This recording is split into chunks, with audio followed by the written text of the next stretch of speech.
developing news. This is out of West Tennessee, where the National Guard is on the ground in Memphis.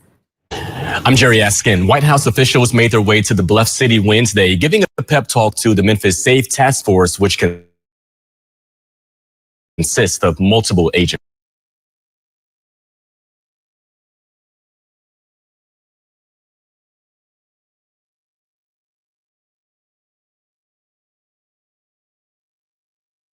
Secretary of War Hegseth, White House Deputy Chief of Staff Stephen Miller, and the man in charge of the Memphis Safe Task Force, head of the U.S. Marshal Service, Gaddy Serralta, all were in town. They spoke in Shelby County to address the local, state, and federal law enforcement officers. Now, uniformed National Guard troops and vehicles were seen Wednesday at a Memphis Safe Task Force staging area. Their arrival marks the next step in the Memphis Safe Task Force initiative, which launched Monday with a dozen law enforcement agencies across the city. Bundy says 53 people have been arrested in the first 48 hours, along with 20 illegal guns taken off the streets. We played those comments to get reaction on the streets about the Memphis Safe Task Force, and here's what people told us. I love the idea of the federal government supporting local and state government when local and state government have either not been able to control the violence or have chosen not to control the violence by not prosecuting those violent offenders. There's some truth in it, but, we as a people, man, as a community, we got to come together. We shouldn't have no National Guard coming here. What they're telling me, they can't control the crime. The police can't control the crime here. So they got to call outside help, We don't know what's going to happen, And the only woman on Tennessee's death row is set to be executed now next year. Christa Gail Pike is scheduled to be put to death. This is September 30th. Now, she was convicted for the murder of Colleen Slemmer. That was back in 1995. It happened near the University of Tennessee. Pike was sentenced to death at 18 years old. She will be the first woman to be put to death in Tennessee in more than 200 years. New video shows country music star Morgan Wallen being arrested for throwing a chair off a Broadway rooftop bar last year. Now, the body cameras appear to capture Wallen and his bodyguards trying to get out of trouble, even calling Eric Church for help. You don't see anybody throw anything? You don't. Witnesses you're accusing. We're not trying to cause no problem, man. I don't know why. Wallen was charged with reckless endangerment and was sentenced to 7 days in alcohol rehab. About this new video.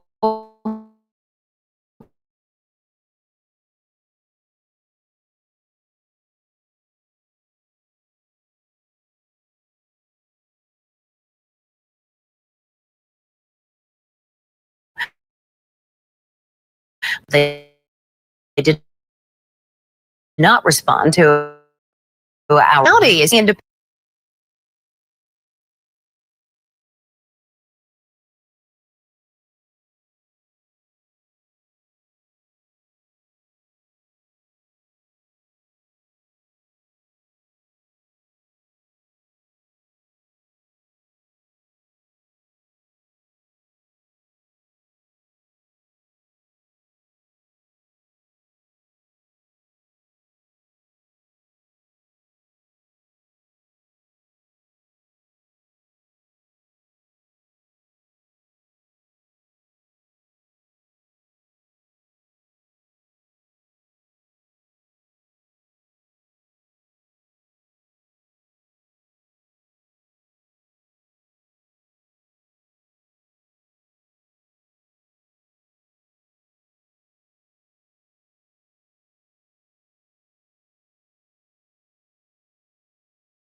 the tracking of recording artist David as a body of a young girl was found in a car.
Some updates in this mystery. Welcome to Sidebar, presented by Law and Crime.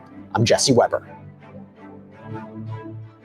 When it comes to the continuing investigation into the teenage girl who was found in a trunk of a car registered to 20-year-old singer David, while yesterday's Sidebar was about her movements, her activity, now we're going to talk about him. I mean, where is he right now?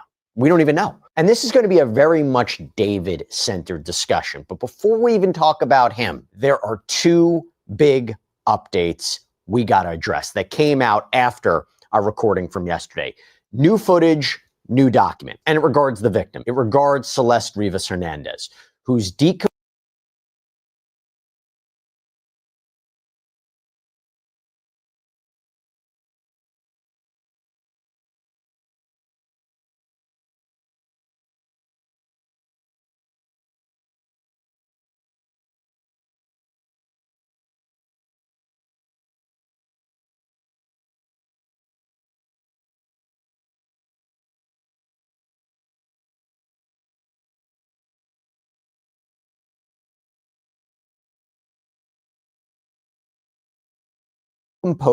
dismembered body was found by authorities in that 2023 Tesla that was impounded in a Hollywood tow yard out in Los Angeles. Well, first of all, her death certificate has been released. We'll talk about that. Not really a bombshell, okay? It lists things we already knew, like how she was found on September 8th, 2025 in a vehicle.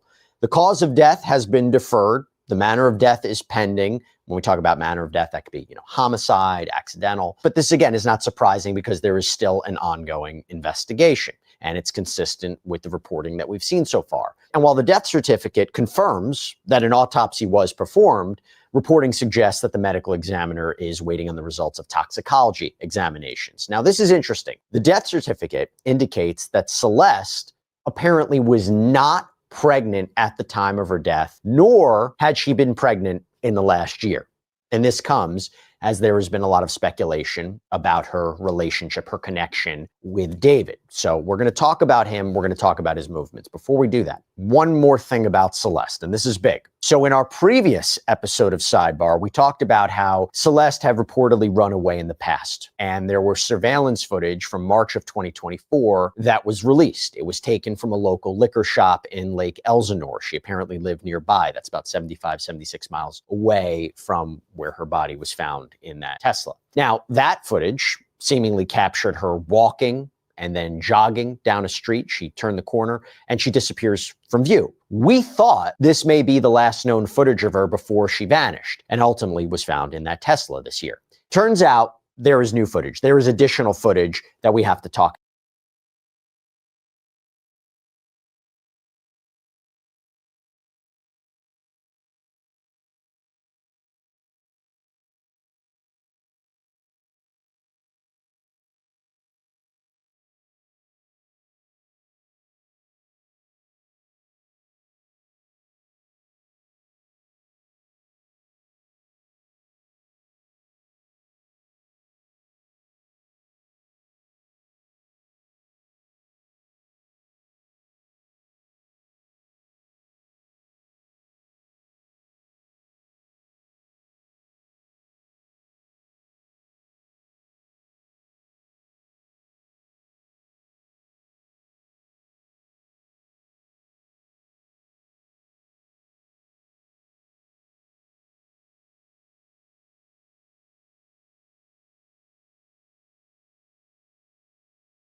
and that was something that was dealt with in the trial. But when you're talking about, like you said, he was looking at life in prison. You're talking about taking away his life, taking away all these other parts, the parts, taking him away from his children, harming his children, all the other things that he did in his life other than his sex life. And his sex life shouldn't be the dominant factor in his life. And that's what they're hoping the judge understands, that there's more to Sean Diddy Combs than his sex life. Those were the charges he was found guilty on. This jury sat through it. And to your point, at the end of the day, they said no to the most serious charges. So the ceiling here is 20 years. It's not going to get there. The government wants 11 years. How much of the facts of the other charge that were presented, i.e. the elevator video of him physically abusing Cassie,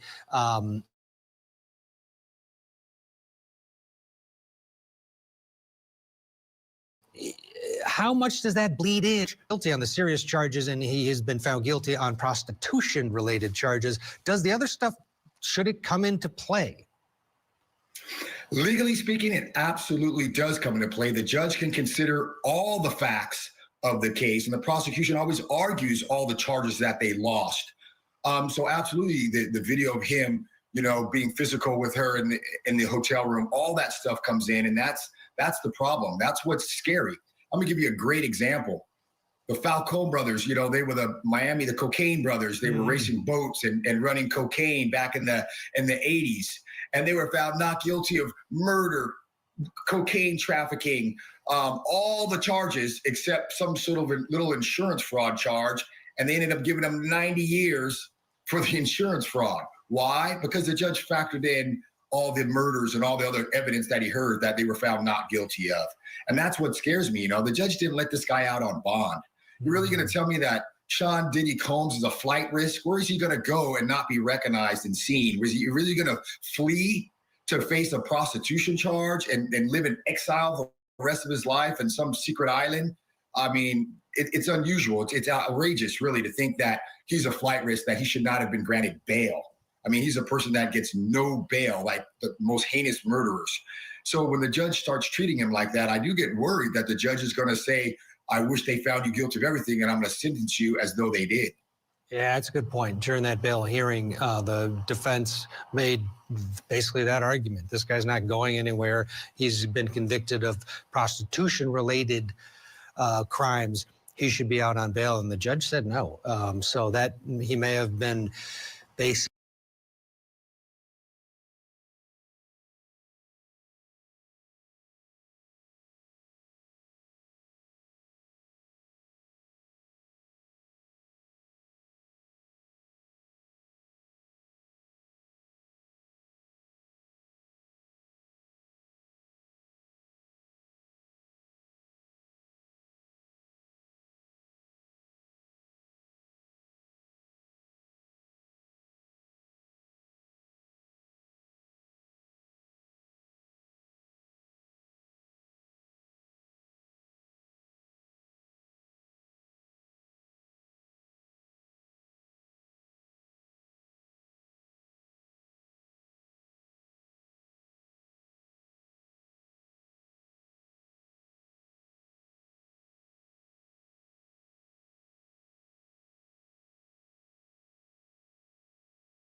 tipping where he's heading. We'll see. We'll find out. Again, the hearing just getting underway now. Our Kelly Craft is there. No cameras. It's federal court, so we can't show it to you live, but we'll be updating you throughout the day, and every little tidbit that we get out of our team in New York we'll pass along to you. And again, of course, we'll find out what this judge decides in terms of a sentence. Right now, we want to go back to that horrible case in New Hampshire. The killer uncle sentencing for Eric Sweeney. This is a 16-year-old kid when he shot and killed his sister-in-law and these two little boys, Benjamin and Mason, 4 years old, 23 years old. Cassandra Sweeney was his sister-in-law. He took one of his brother's guns and shot them all. Then he lied about it, said there was an intruder. He ended up pleading guilty, but now we're listening to the just gut-wrenching sentencing hearing, the victim impact statements. Let's go back and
Can you hear me now? Oh, good. You can hear me now because I just read a whole letter. Can you hear me now? Oh my God. So I just read a whole letter. The letter that Puff Daddy wrote to the judge. And everything. I knew I was forgetting something, y'all. I am so sorry. I'm going to have to edit most of this video out. First, it was the internet that I didn't even put myself on the stage. I knew I was missing the little circle thing, and I'm like, I wonder why it's not up there. It's the COVID, you know, y'all. I'm still dealing with it. It's not as bad. I don't feel like tired and weak and sleepy anymore. I mean, I got up, I cooked supper just so I could do this live and just keep myself busy until the guy comes for the internet. Well, that obviously has taken me a whole hour to figure out that I wasn't even, you couldn't even hear me. All right, let's continue this and see what did he get. The courtroom and watch some more. Oh boy, he sure loved his big brother, and he was the apple of Nana and Papa's eye. Oh. It's hard to wrap my head around the fact that he's been gone for longer than he was with us. Although I wanted this letter to be about Cass and the boys, I can't conclude without telling Eric how much hatred we feel for him and what he has taken from us. Although no I remember watching a true crime segment on this. Us, yeah. To be enough for Cass and Ben and Mason and for the futures they lost. I do get some satisfaction for knowing what life Eric has left will be a miserable one. And when he dies, he will be alone with no one and nothing. You did not break us, Eric Sweeney. You made us stronger as a family. We will all see Cassandra again and the boys up in heaven. May you spend the rest of your eternity in hell. Well, it took 2 years to do this. Miss Labrie. Wow. The next statement is from Kristen Southwick. She is Cassandra's mom and Ben and Mason's grandmother. Our advocate will be. So Diddy is facing 11 years. And I'm sorry. So he could get 11 years. Southwick. And I'm not quite sure if there's good time in federal prison or Cassandra's mother anything Ben like and that. I'm Mason's not Nana. real familiar. Cassandra was my baby girl. No matter how old she became, I will always think of her that way. Cassandra was beautiful inside and out. She was smart, funny, loving, sassy, loyal, and she loved her family fiercely. I am so proud of the woman she became. She was a great mother. She was such a natural. Ben was my first grandchild. He made me a Nana. I was there when he was born. I fed him his first bottle. Ben had a smile that would light up any room. He was so warm, so smart, kind, and loving. He had a love for learning. I grieve not knowing who he would become. I know he would have done amazing things. Mason was not yet even 2 when you took him from us. He was sweet and loving. He loved his mom and dad and big brother. Whatever Ben was doing, Ben was there wanting to do it too. He loved to go to the snack drawer when he visited Nana and Papa's house. Sundays were always family day at our home. Katrina and Nick, Cassandra and Sean, Ben, Mason, and Eric always came over bringing along Moose and Daisy. We would all have lunch together and just spend time together. You would often find us in our backyard, all watching the boys play on the many toys they had in our backyard for them. Some days, we would all go to the zoo or lake together. It didn't matter what we did because we were all together. Sometimes if I was having a bad day at work, Cassandra would stop by my work with the boys just to give me a hug and a kiss and say, I love you. They were the light in my life. I will forever miss my daily texts, pictures, and phone calls from Cassandra. She would tell me what they were all up to, or simply just send a quick message that said, I love you, Mama. The loss of Cassandra, Ben, and Mason has left an unbearable void. I relive the details of their death daily. I struggle to find joy in anything. We were robbed of our future with them. Cassandra, Ben, and Mason had so much living left to do. There are so many things they will never get to experience or do. You robbed us of all the precious time and memories of them, with them. Eric, your selfish, careless act has had lasting effect on all of our lives. We will continue to forever grieve, have sadness, anger, and trauma, and this all will continue to challenge our mental health. Eric, you are a coward who stood behind a gun. After everything Cassandra and Sean and we did for you, this is how you repay us. We tried to provide you with a family and love you never had. You now have no one who loves you or cares about you. Your own parents didn't even want you. No punishment will ever be long enough for what you took from us. I hope every day in prison is a scare for you. I ask the judge to please give you the maximum sentence allowed. Thank you. That was written by Cassandra's mother. We'll get a break. When we come back, more of the sentencing of Eric Sweeney, the great-grandmother to Benjamin and Mason, is next. Stay with us.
programs, when it comes to drug rehabilitation and other things.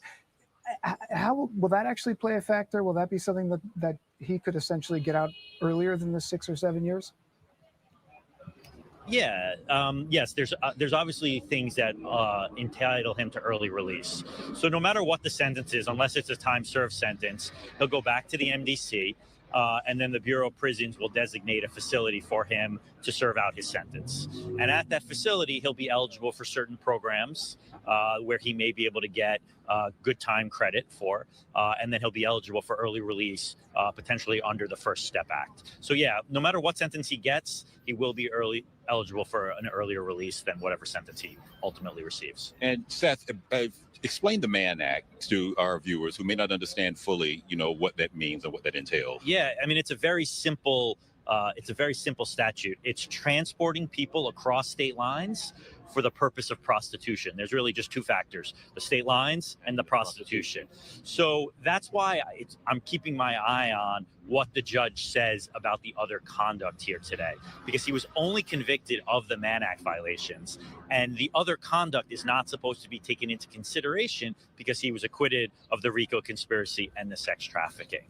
And I think a lot of legal commentators are watching for what the judge says about the acquitted conduct. I know there was a lot of ink in both the motion papers by both the prosecutors and the defense talking about the acquitted conduct. As I said earlier, I think it'll give Combs more of an appellate avenue if the judge focuses on the acquitted conduct and the violence and the coercion in determining his sentence, because ultimately Combs was acquitted of that conduct. I guess a reality check too. All right, Dan. Seth, a reality check. I mean, whether it's 14 months, 7 years, more than 11 years. I mean, nobody's going to be. There's going to be dissatisfaction on both sides, kind of, no matter where this thing falls. You feel like that's the case? Well, I mean, I think if he gets the 14 months that the defense asks for, I think they're going to be elated, right? I think they'll be very excited if he's walking out the door, maybe not today, but if he's walking out the door in the next couple of weeks or before the end of the year, I think they'll be very excited about that. Which conceivably could happen. Which is possible, right? If the judge sides completely on the side of the defense, that is absolutely conceivable. He hasn't done anything to indicate that may happen. He didn't entertain the bail hearing over the summer.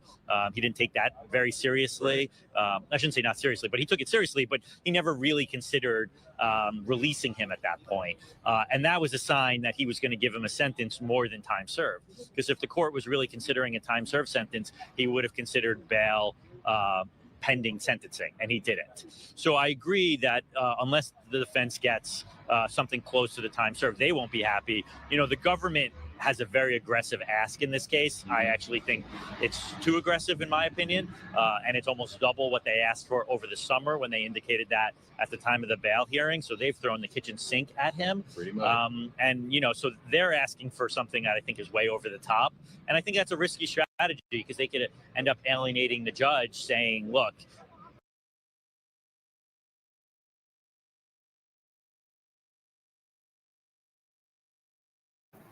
okay, y'all. So do you really think that judge is going to give him 14 months?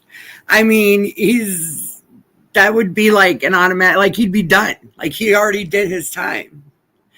So do you think, if anybody's in here, write in the comments what you think he'll get. Also, please, and I know I forget to tell this, don't forget to hit the like button, subscribe, and comment. I know we had a little rough start, but we're here now. We're doing good. Sick and all, we're here. All right, here we go, guys. Game on. Oh, I don't know why we can't hit play on that.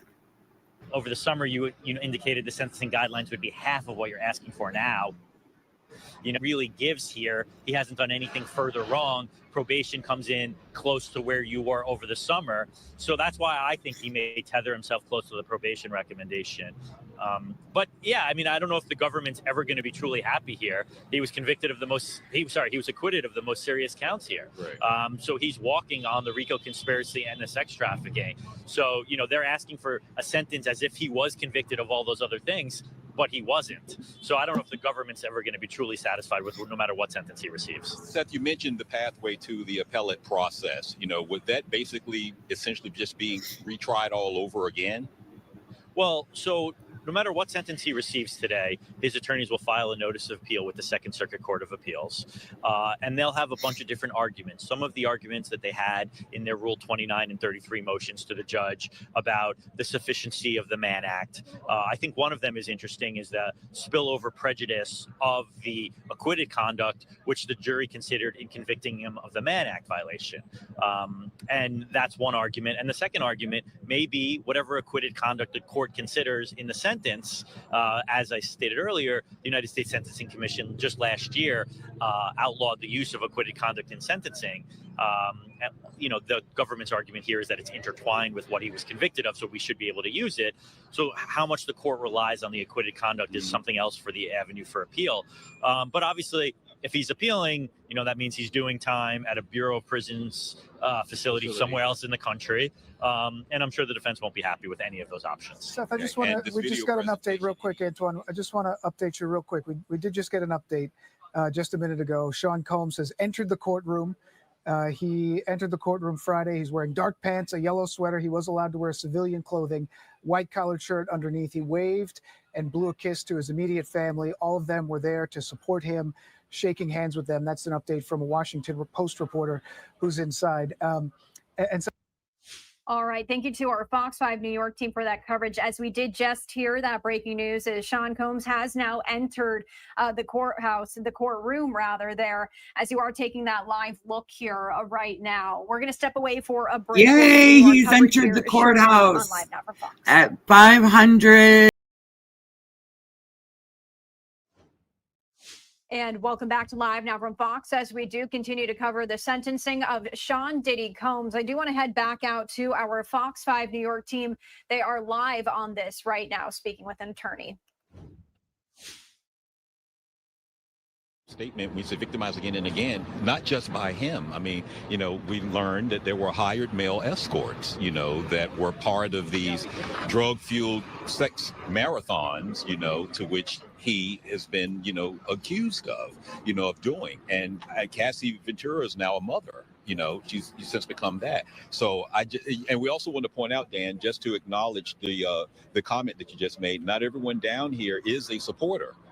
And on the way up, can tell you a number of people, who, may have recognized a couple of us, like, he needs to be behind bars. He needs to stay, so we want to point out that not everybody that's gathered across the street, is here saying free Diddy, anything like that. There are a number of those who saying no Diddy, to be perfectly honest with you. And we know that I believe from what I've seen, and I actually watched the video this morning of Diddy, who will make an appeal to the judge through a video, like an 11-minute video that's going to be played in court today, essentially showing him as a community leader, as a father, with some of his children, different ages there. How unusual is that to be able to play a video in court? That seems like that never happens. It happens in rare cases. I've done it before, but it happens in rare cases. Why the judge required the defense to share it with the prosecutors and the court last night. It was released late last night. It's unusual, but they're trying to humanize Diddy, right? The judge heard so many bad things about this person from multiple different people and didn't hear. Okay, y'all, you can hear my dog barking because the cable guy made it, the internet guy. So, no news yet on what his sentencing will be, but we'll keep listening to this guy here and see what he has to say.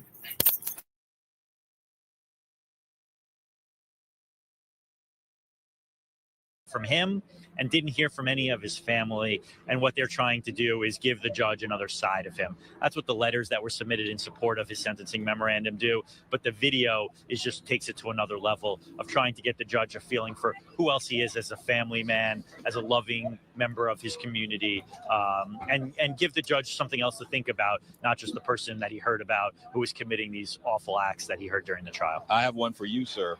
To what degree of envy, great or small, do you see yourself where you on, having to be in Judge Subramanian's shoes? Look, it's tough shoes to be in, especially for someone who doesn't have as much experience as he does.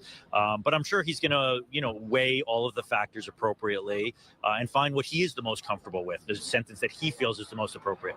We're not all going to agree on whether or not it's the appropriate sentence, right? As I said earlier, I think the government's ask is extreme in this case based on what he's been convicted of. But it's the judge who ultimately makes the decision and has complete discretion.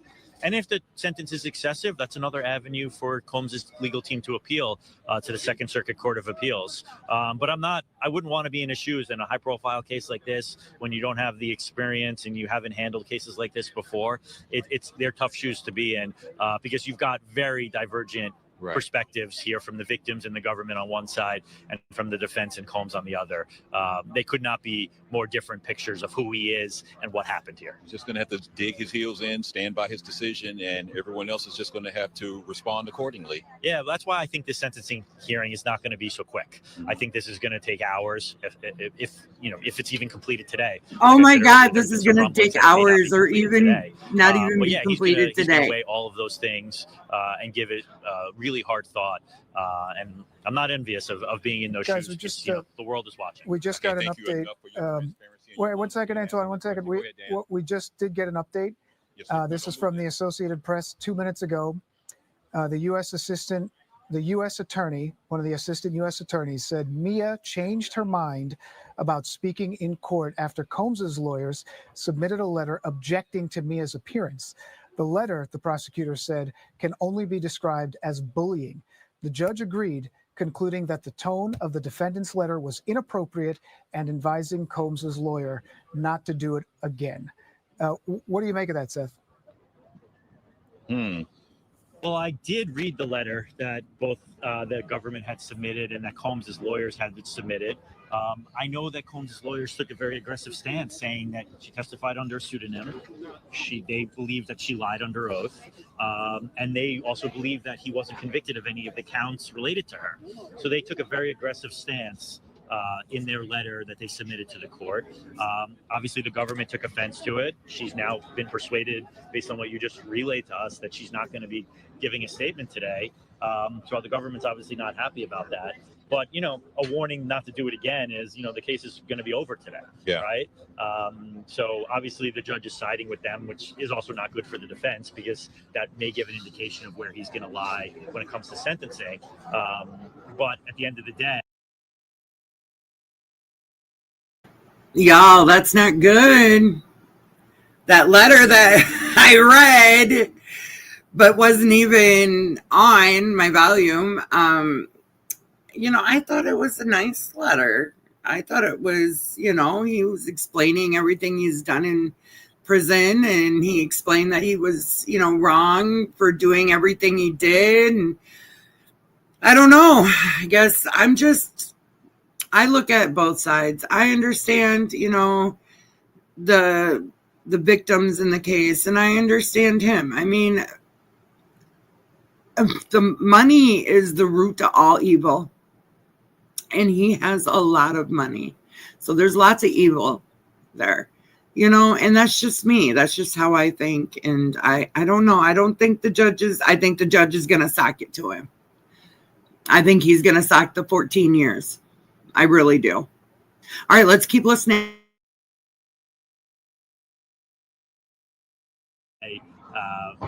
The defense feels very strongly about her role in this case, and I don't disagree with the defense's perspective of her role in this case. And obviously the judge doesn't like the way that they phrase their letter, but at the end of the day, they're zealously advocating for their client, which is their ethical responsibility, and I'm not sure any lawyers would do it differently. When you saw the letter last night, how did you process it? Were you surprised at the wording or shocked or anything? I really wasn't. I mean, I knew the position that the defense has taken with regards to Mia's involvement in this case, the pseudonym, the argument that she had lied numerous times under oath. Right. So they just reiterated those points in a sentencing letter. It's just the world was watching, right? Because the docket's been watched very closely over the last last couple of days, knowing the sentencing was going to be today. It was a very aggressive letter, but I don't think they did anything, they didn't violate any ethical responsibilities. In fact, I think they were just zealously advocating for their client, which is what a good defense lawyer does. What about the Jane factor in this? Jane has not come up on the docket this week as to whether or not she's going to be submitting a victim impact statement. Right. There was no letter from her attached to the government's submission. So I know there's been a lot of rumblings as to whether or not Jane is going to be showing up in the courtroom today to give a statement to the judge. I think we're all waiting to hear whether or not that's going to occur. No, let me ask. I just tried boosting the volume, but it didn't work.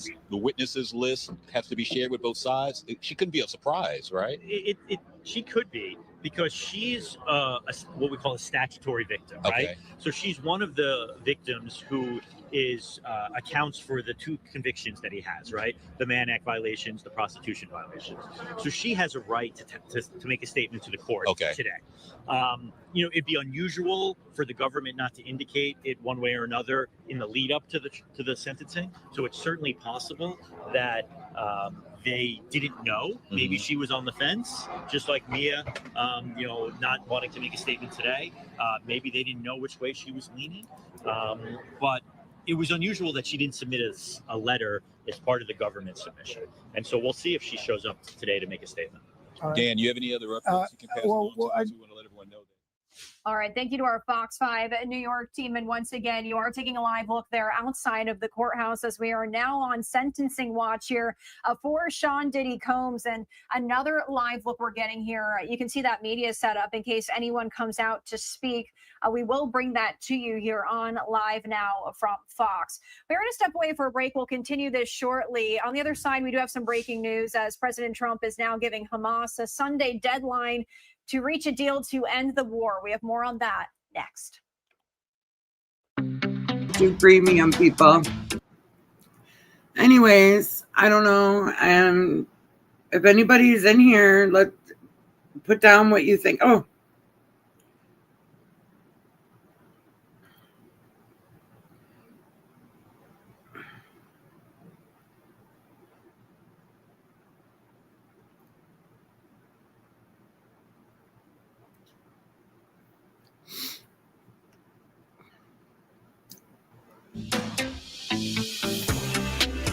I guess we'll just kind of talk over this. It's not very loud, but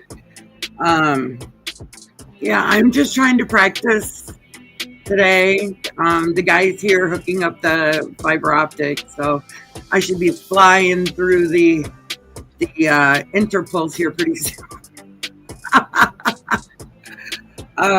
Thank you so much, Cindy, for being here and supporting me today. I know I'm just practicing. Just learning how to use this because apparently I am not. Oh, here we go. The commercial's over. Back to live now from Fox. We do have some breaking news as President Trump has now given Hamas a Sunday deadline to end the war. You're taking a live look there in Gaza right now as we do continue to read you the latest. Oh, wow. I didn't even know this was going President on. Trump saying Hamas must agree to a proposed peace deal for Gaza by 6 p.m. Eastern time on Sunday and threatened that the group will face more attacks if it doesn't. We do have that post here from President Trump. This is a very lengthy post, so we're going to put up just a portion of it on your screen, but I will read it to you in full. Here is what the president is saying. He says, Hamas has been a ruthless and violent threat for many years in the Middle East. They have killed and made lives unbearably miserable, culminating with the October 7th massacre. In Israel, babies, women, children, old people, and many young men and women, boys and girls, getting ready to celebrate their future lives together. He goes on to say, as retribution for the October 7th attack on civilization, more than 25,000 Hamas soldiers have already been killed. Most of the rest are surrounded and militarily trapped, just waiting for me to give the word go, for their lives to be quickly extinguished. As for the rest, we know where and who you are, and you will be hunted down and killed. I am asking that all innocent Palestinians immediately leave the area of potentially great future death for safer parts of Gaza. Everyone will be well cared for by those that are waiting to help. Fortunately for Hamas, however, they will be given one last chance. Great, powerful, and very rich nations of the Middle East and the surrounding areas beyond, together with the United States of America, have agreed with Israel signing on to peace after 3,000 years in the Middle East. This deal also spares the lives of all remaining Hamas fighters. The details of the document are known to the world, and it is a great one for all. We will have peace in the Middle East one way or another. The violence and bloodshed will stop. Release the hostages, all of them, including the bodies of those that are dead now. An agreement must be reached with Hamas by Sunday evening at 6 p.m. Washington, D.C. time. Every country has signed on. If this last chance agreement is not reached, all hell like no one has ever seen before will break out against Hamas. There will be peace in the Middle East one way or another. Thank you for your attention to this matter, President Donald J. Trump. This all coming after President Trump unveiled the plan alongside Israeli Prime Minister Benjamin Netanyahu earlier this week. Hamas said on Tuesday that it would study the proposal, and President Trump told reporters then that Hamas would have 3 or 4 days to respond. His latest post on social media is another attempt to increase pressure on Hamas. So once again, President Trump just sharing this here on Truth Social as he is. Well, I certainly hope they come to peace. I really would like to just focus on the Diddy thing or go back to the Christa Pike and try to work on that, figure it out, how to get it brought up and not sit and spin. And hold on, I'm gonna try this, guys. I'm gonna try it. Okay. Oh, there just went the whole screen. Hey. Okay, I gotta minimize this. God, telling y'all, it's the COVID. It's just messed with my brain. Sometimes it's really hard to think. Did I tell y'all that there's going to be a new court? The beauty queen that offed her boyfriend's son. Oh my God, I heard about it, but then I kind of forgot. But now I think I might cover that. I think that's going to be a really, really good thing to watch.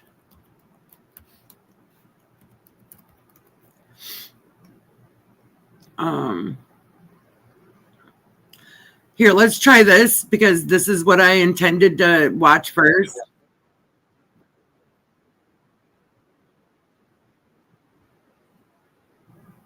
Whoa.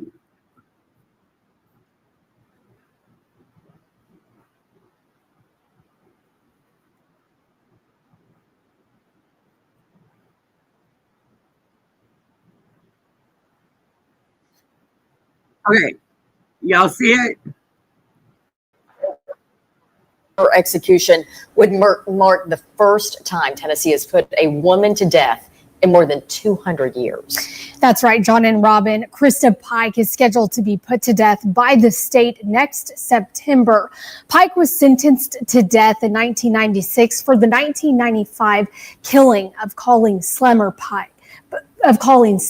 Pike and her boyfriend, Tadaryl Shipp, were both convicted of Slemmer's murder after Slemmer was tortured, mutilated, and killed. But it has taken almost 30 years for a death date to be set for Pike. I spoke to Slemmer's mother, who says she is patiently waiting for September 30th, 2026.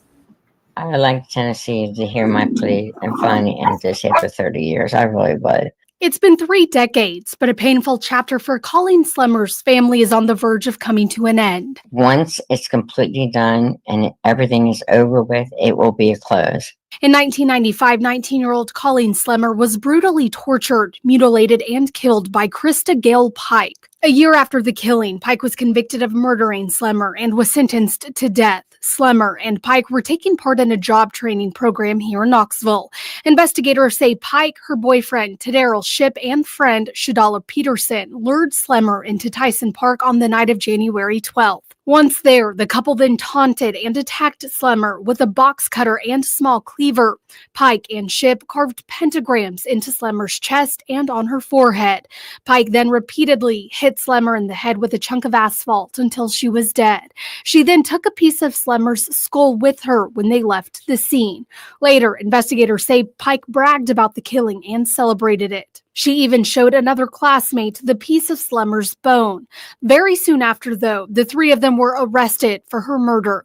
In 1996, a jury quickly found Pike guilty and sentenced her to death. Shipp was convicted the following year of murder and was sentenced to life in prison. Peterson denied any involvement in the murder, but made a plea deal and admitted to being an accessory after the murder. But it has taken 30 years for an execution date to be set for Pike, something Slemmer's mother says has taken far too long. For Christa to keep on having appeals and keep going back and forth to court and everything, it's hard. It really is. While in jail, Pike was also convicted of attempted murder for trying to kill another inmate. She was also investigated for trying to convince a man to help her escape prison. Slemmer's mother says if the execution goes through next year, this painful chapter will finally end. She can move forward, and Colleen will finally rest in peace. Now I am joined now by 10 News executive investigative producer John North. And John, you first worked this case back in the mid-90s, and it's been 30 years since this killing. What has taken so long for this execution date to be set? Well, if you are facing death in the United States, you get lots of chances to test your case, to appeal, and that's what's been going on for many, many years. And the execution is set for almost exactly 1 year, but that's a lot of time between now and then. Is there anything that could happen that could potentially impact that date? Honestly, Shay, there's no telling what could happen. There could be some kind of a decision. There could be some kind of interference. There could be some problem that evolves. You just never know. So it's a date that's been set. That's our guidance at this point, really. And John, she is the only woman on death row, but there's no execution chambers in the jail that she is being held at, the prison, Where will her execution take place? She will be executed at Riverbend. That's where all the male inmates are held, but because that's where the state's death chamber is, she will be taken there, and that's where she will be executed. All right. Thanks, Sean.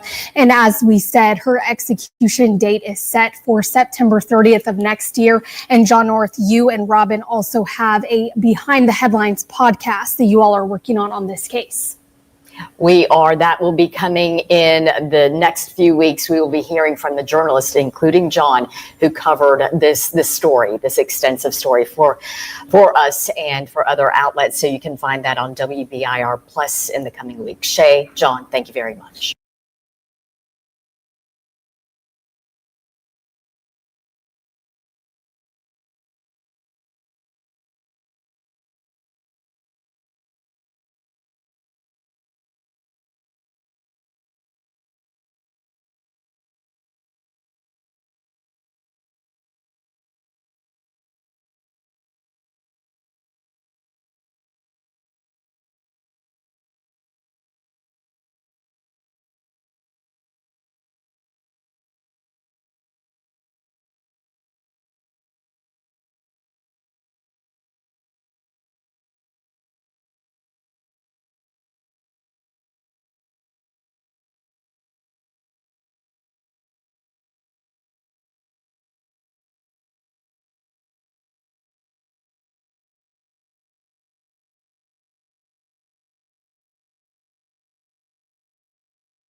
Hey everybody, sorry, I'm still here, just waiting.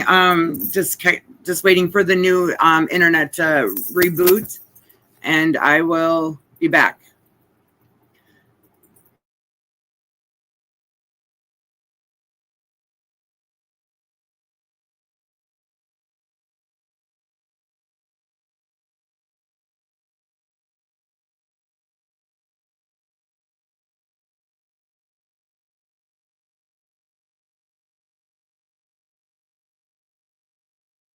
Dates for 4 convicted killers on death.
All right, sorry guys, the internet guy was talking to me. I tried to switch over, but it's still updating, so I can't use it yet. So we will remove this and remove.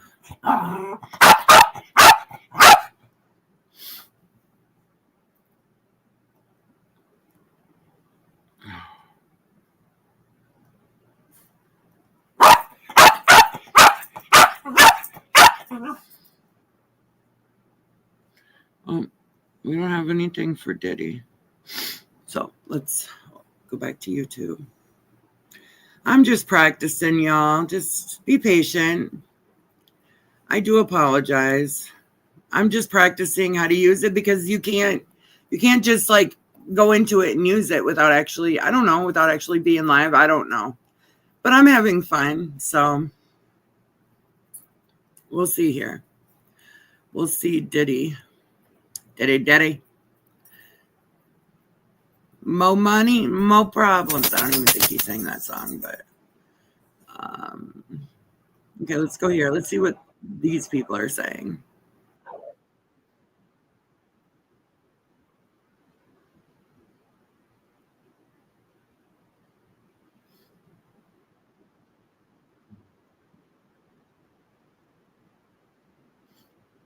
Okay, y'all, I'm getting better.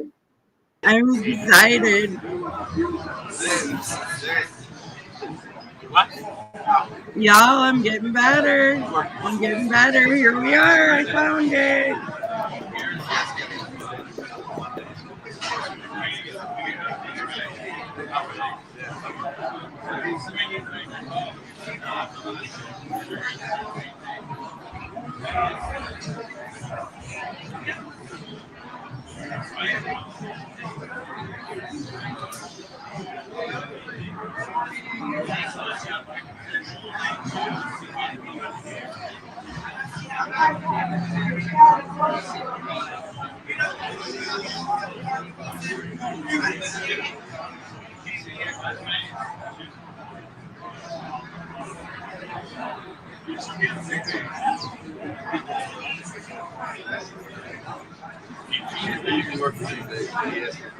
So I worked yesterday.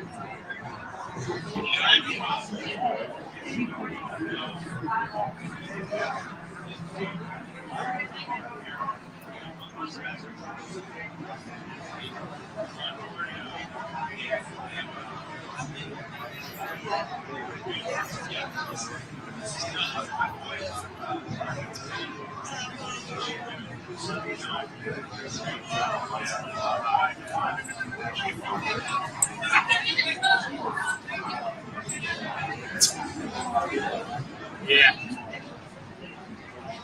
Listen, you wouldn't even have to give me that much to put something in. Yeah. We can negotiate. Yeah. Why him? Right. What does he got tomorrow? I mean,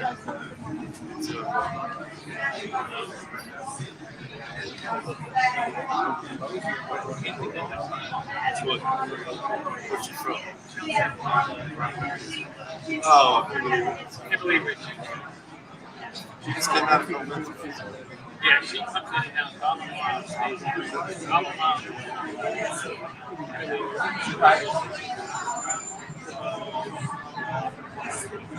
Sorry, I had to go grab something to drink. I haven't had a Diet Pepsi today. I've had coffee, but no Diet Pepsi. I don't know what happened. So I don't know if we're gonna get no questions today. Sorry. Sentencing today, guys. And you know they don't do Right in the glass door. stuff on Mondays. Why? You think this is the line for that?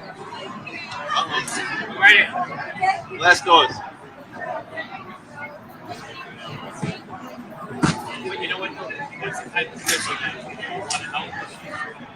Not aggressive. No, I'm saying, but the line doesn't.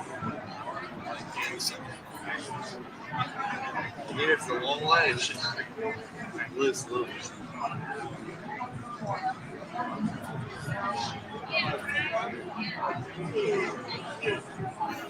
The whole family came in today? Kids came in? Yeah. So now I got regular, like just regular internet, and I got 5G. I don't believe so. No. And it's fiber optic. I'm so excited about this. It wasn't really expensive, but I had to pay like 2 months, and which is fine because I would have to pay that for CenturyLink, and they're just landlines, you know. This is fiber optic. I mean, I'm like flying through the internet here. I was just gloating to my daughter. I'm like, I got fiber optic. I said it's super fast. Super fast. My son next week.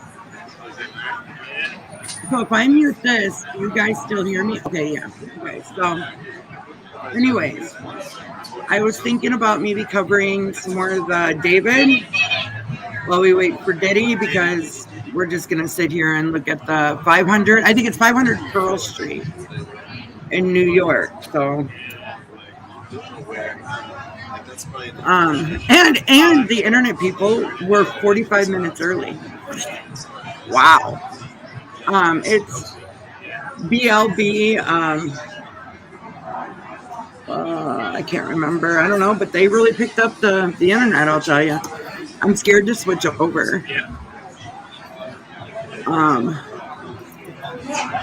Because it's there, but he said just give it a little bit. But my internet's not running very fast either. My phone is working. Sorry, I did not mean to. Excuse me. Wow, my phone is like super, super fast. Hi, Steve X. I'm happy you're here, but I'm just learning YouTube. So if you could just be patient with me, I'm trying to cover like the recent stuff like the Christa Pike, the girl that got her sentencing date for next year, 2026 September. I did a little of the David, but my internet doesn't seem to work right, so. But I got new internet today, so it's already installed. I guess it's just doing its updating, so I'll stay on mine until I get it. So till it gets and then I have to change all my TVs and stuff, so which is fine. All right, let's try to go over some of the David stuff. People seem to be interested in that. Yeah. It's actually really sad, you know? I don't get it. And how could he have done anything anyway? He wasn't even home. You know what I'm saying? Like,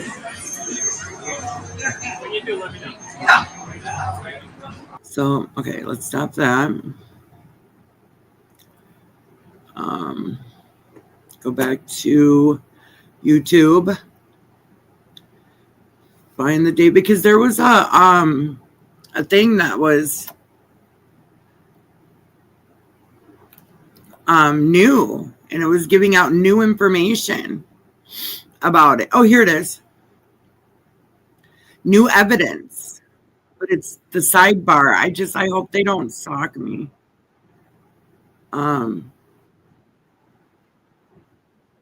hope.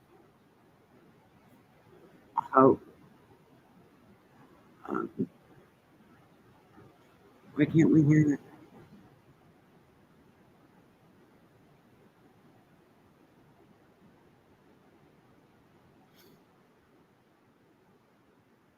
Okay. I'm Jesse Weber. When it comes to the continuing investigation into the teenage girl who was found in a trunk of a car registered to 20-year-old singer David, while yesterday's sidebar was about her movements, her activity, now we're going to talk about him. I mean, where is he right now? We don't even know. And this is going to be a very much David-centered discussion. But before we even talk about him, there are two big updates we got to address that came out after our recording from yesterday. New footage, new document. And it regards the victim. It regards Celeste Rivas Hernandez, whose decomposed, dismembered body was found by authorities in that 2023 Tesla that was impounded in a Hollywood tow yard out in Los Angeles. Well, first of all, her death certificate has been released. We'll talk about that. Not really a bombshell, okay? It lists things we already knew, like how she was found on September 8th, 2025 in a vehicle.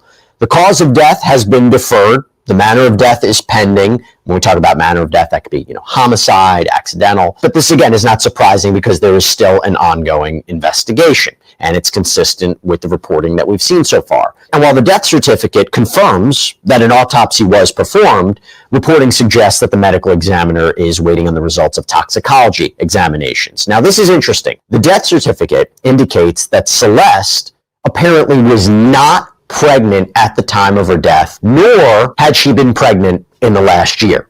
And this comes as there has been a lot of speculation about her relationship, her connection with David. So we're going to talk about him. We're going to talk about his movements. Before we do that, one more thing about Celeste, and this is big. So in our previous episode of Sidebar, we talked about how Celeste had reportedly run away in the past. And there was surveillance footage from March of 2024 that was released. It was taken from a local liquor shop in Lake Elsinore. She apparently lived nearby. That's about 75, 76 miles away from where her body was found in that Tesla. Now, that footage seemingly captured her walking and then jogging down a street. She turned the corner and she disappears from view. We thought this may be the last known footage of her before she vanished and ultimately was found in that Tesla this year. Turns out there's new footage. There's additional footage that we have to talk about. This came out after we did our recording yesterday. So TMZ obtained footage of what appears to be Celeste in September 2024. So that is different from the timeline that we had all understood, right? The one that we thought she went missing in April of 2024. In this footage that was captured on Nest camera on September 8th, 2024, and apparently provided by neighbors, it seemingly shows Celeste upset, arguing with people, reportedly over a prank that was pulled on her parents' home, potentially Ding Dong Ditch. TMZ reporting that racial slurs may even have been used during this altercation. And also, according to TMZ, a neighbor's boyfriend went over to Celeste's family home afterwards to say sorry, but Celeste's dad reportedly didn't seem to be too upset by the whole thing. Okay, the reason this is important, again, the reason this is key, is because it shows Celeste, or apparently shows Celeste, alive at Lake Elsinore in September of 2024 after she had disappeared, after she was missing, and apparently was on missing persons posters since April of 2024. Also, TMZ points out that September 8th, when this happened, is the day after her 14th birthday. And by the way, in a chilling twist, that is 1 year before she was found in that car. She was found in that car one day after she would have turned 15 years old.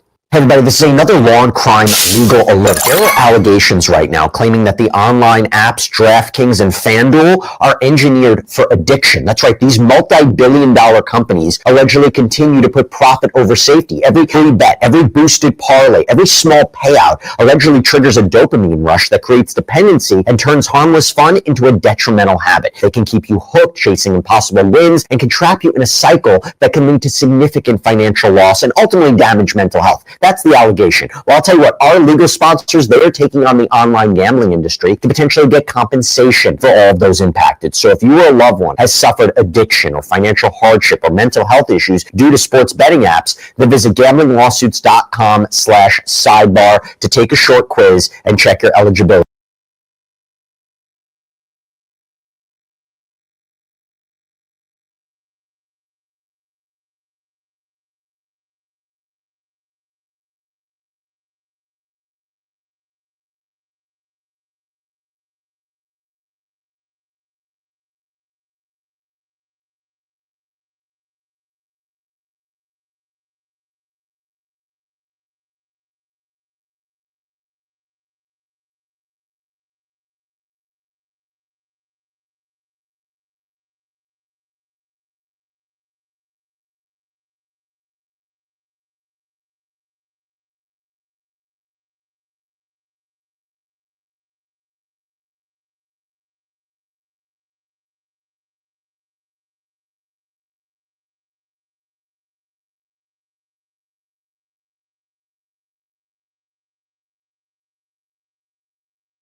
To file a claim.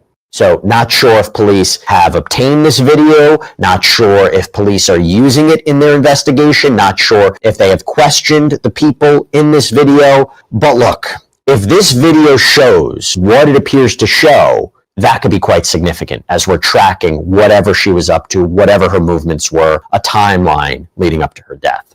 But now you go back to David, real name David Anthony Burke, okay, this 20-year-old performer. What were his movements? What was his activity?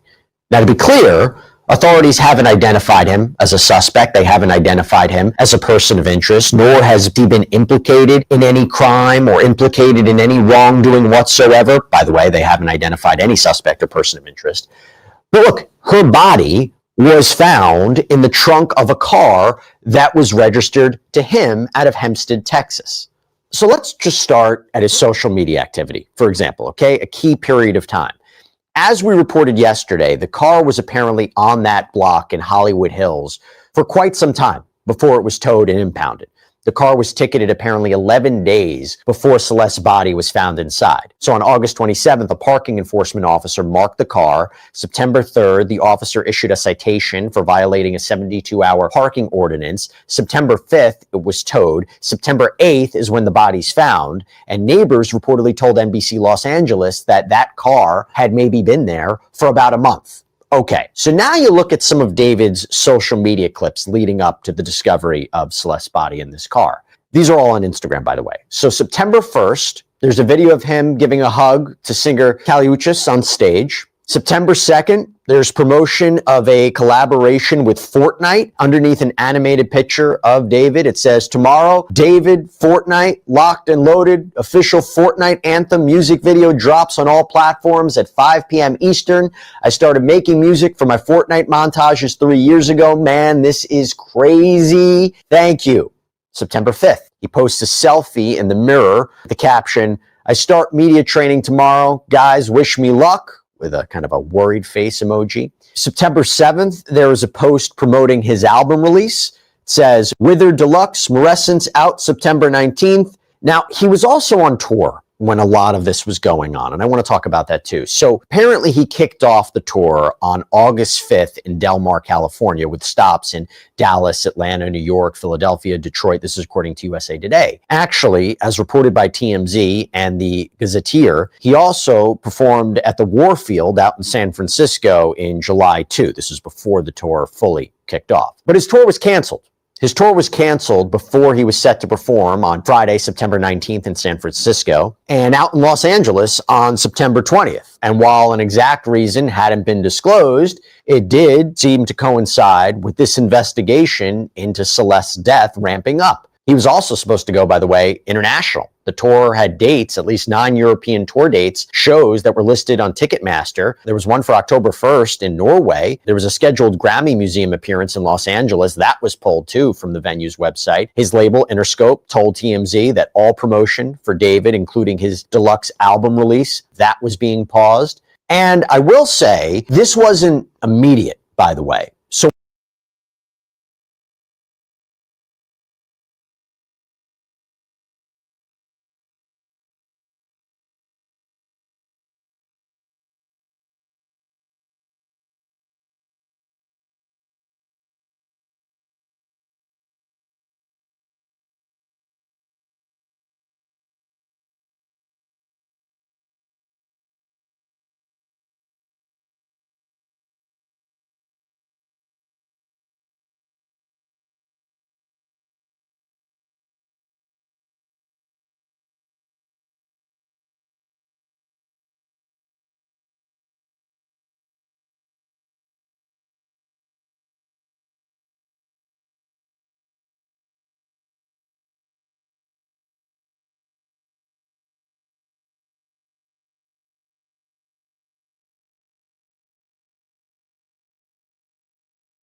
when Los Angeles authorities found a body in this Tesla that was registered to him, before the body was positively identified as that of Celeste, he went on stage in Minneapolis. At this concert, he even handed out Labubus to the crowd. But TMZ reported that once Celeste was ID'd, his tour was canceled. And that included an upcoming show in Seattle. By the way, I asked retired detective Matt Irvine about the tour dates too and David's movements. Here's what he had to say. Well, again, as you said, we don't know for sure when she was placed in the front trunk of that vehicle, but we're now hearing it could have been as far back as early August of this year or a month or so before she was discovered. That's consistent with some of the reporting that we're hearing in terms of communication Celeste was having with friends, which appear to have stopped sometime in late July or early part of August of this year. So it is quite likely that that is when this child's life ended.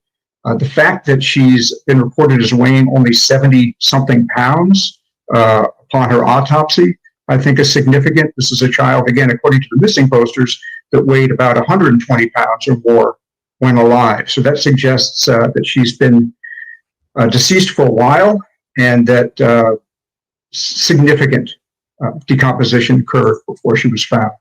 One other thing, I think when we first started covering this case, there was an understanding that maybe that car was only there for a few days. And one of the scenarios that we came up with, well, perhaps whoever did this, they didn't have enough time to take that next step, moving the car, doing something with the body. But if now we're listening to this and that car was there for a prolonged period of time, doesn't that tell you something? Whether it's they wanted the car to be found, whether they wanted it there, whether or not they had the ability to get to it in time. But if the car was there for a prolonged period of time, doesn't that tell you something else about who may have done this, or maybe not who may have done this, but what the motivations or the actions were of the person who put her body in the car?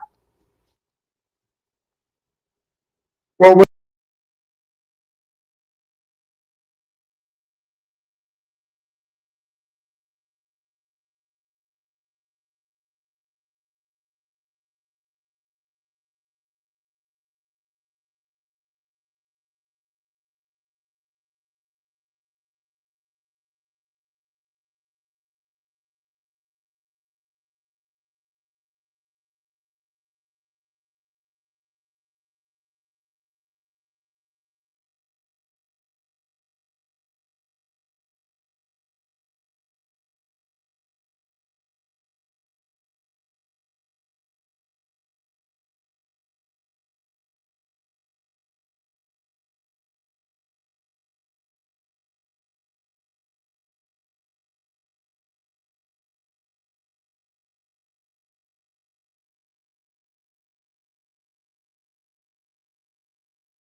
What it does suggest is that the car was abandoned in this Los Angeles neighborhood at about the same time that David Burke's tour schedule would have made him let me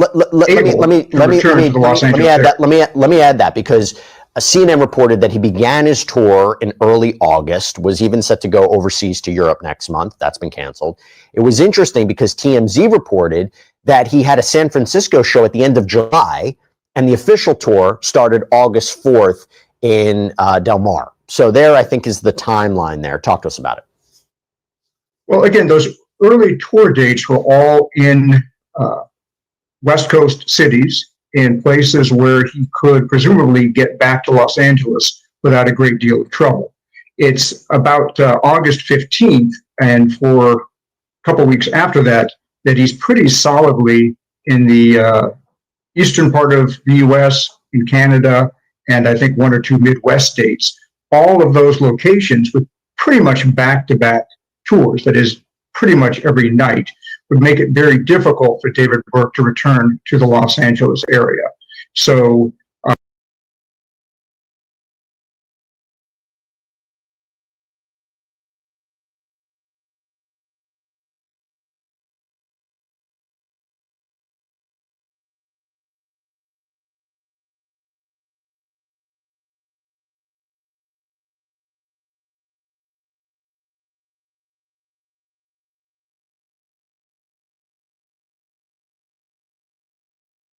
I don't know if there was any intention to have the vehicle or the body discovered, but it seems like from about August 15th forward, it would have been very difficult for David Burke to return to Los Angeles for any reason, including to move his car. But with the tour canceled, there was another development too. So according to News Nation, a private investigator who apparently reviewed the initial complaint regarding the car, regarding the Tesla, said that the car was parked about 150 feet away from a multi-million-dollar property that David was apparently renting. And it was reported that David recently broke that lease. The New York Post saying it was for $20,000 a month, and he moved all of his stuff out of there. The Daily Mail apparently obtained photos of large boxes being moved out of that house on September 24th. So this is about a week after the property was searched by authorities pursuant to a search warrant. TMZ reported that they maybe were looking for blood evidence or hair sample evidence. NBC reported that law enforcement sources were saying police were looking for various things, including digital devices that may contain material potentially linking Celeste to that property. TMZ reported also that LAPD detectives left with a computer and several evidence bags. An LAPD spokesperson told People, quote, several items of evidence were recovered and will be analyzed by detectives in the coming days. Investigators are following up on several leads. E! News reported that law enforcement sources with knowledge of the case said that electronics and computers were removed. Now, in terms of David, he's been radio silent. No word we've seen. We don't even know where he is right now. And while it was reported that David initially had been cooperating with the investigation. I mean, his representative reportedly told NBC Los Angeles that he's, quote, fully cooperating with the authorities. Los Angeles Police Department Captain, Commanding Officer Scott Williams couldn't confirm to People whether the singer was in fact cooperating. Williams also said to People that regarding a relationship or romantic relationship between David and Celeste, quote, it would be premature for me to say anything. We're looking into everything. Now, TMZ reported that people in the industry believed 20-year-old David and Celeste were dating, and that many believed she was actually 19 years old. She was actually in the 7th grade, by the way. And right now, there are those, particularly online, who are analyzing any potential link, any potential evidence of the two of them seen together, whether it was apparently a photo, whether it was a live stream. There has also been reporting that they shared the same tattoo on their fingers, which was apparently a key identifier of Celeste's body. Now, there are individuals who have looked to clues in his shows or his songs for alleged connections to Celeste. And to be clear, nothing has officially been verified. Here's the thing. Even if you look at lyrics from his song Romantic Homicide from back in 2022, this is what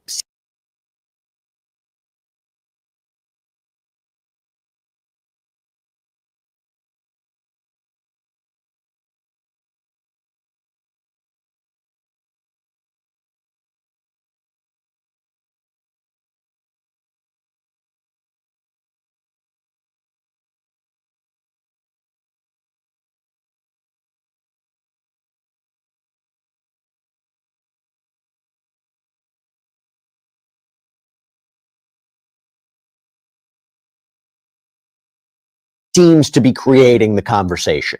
The lyrics say, I mean, even in the back of my mind, you died, and I didn't even cry. No, not a single tear. But again, nothing remotely to suggest this has anything to do with Celeste. Now, I also sat down with criminal defense attorney William Corman. We did a full sidebar on this. And I asked him, okay, if you're representing David right now, what should he be doing? And what do you think his attorneys are up to?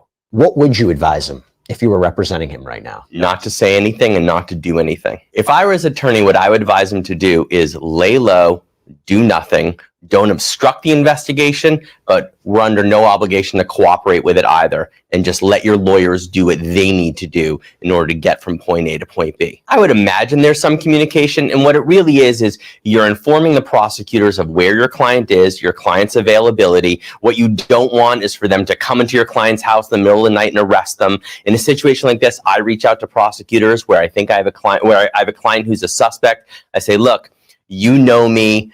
Let us know where you need us to be. We will turn ourselves in at any moment, rather than you coming to my client's house or my client's place of business, 10 officers deep and taking down the door. Let's cooperate with you. You know what we're going to do. We're going to turn ourselves in if and when it gets to that stage of the game. I'm also going to tell you this. The death of Celeste has had notable ripple effects for David. So on one hand, aside from the pause on his tour and his album, it was announced that Crocs and Hollister had pulled promotional images of the singer from their marketing campaigns after this body was found in the car registered to his name. On the other hand, on a benefit, Vice reported that on September 13th, he gained over 22,000 followers on Spotify, an over 250% increase. On social media, he gained over 25,000 new Instagram followers. He has 2 million on Instagram right now, 4 million on TikTok, almost 2.3 million on YouTube. So perhaps suggesting people's interest in this case, or him growing in popularity because of all this news. Not entirely clear, but significant nonetheless. It was notable what LAPD Captain Scott Williams also said to People. When I say People, I mean People magazine. As we think about David and we think about this investigation, he said, we know for sure that Celeste Rivas Hernandez died and someone placed her body in the front trunk area of David Burke's Tesla, so officially confirming that it was his car. We know that the Tesla had been parked at the location from which it was towed for several weeks. So it is very likely Celeste Rivas Hernandez had been dead for several weeks prior to her body being discovered.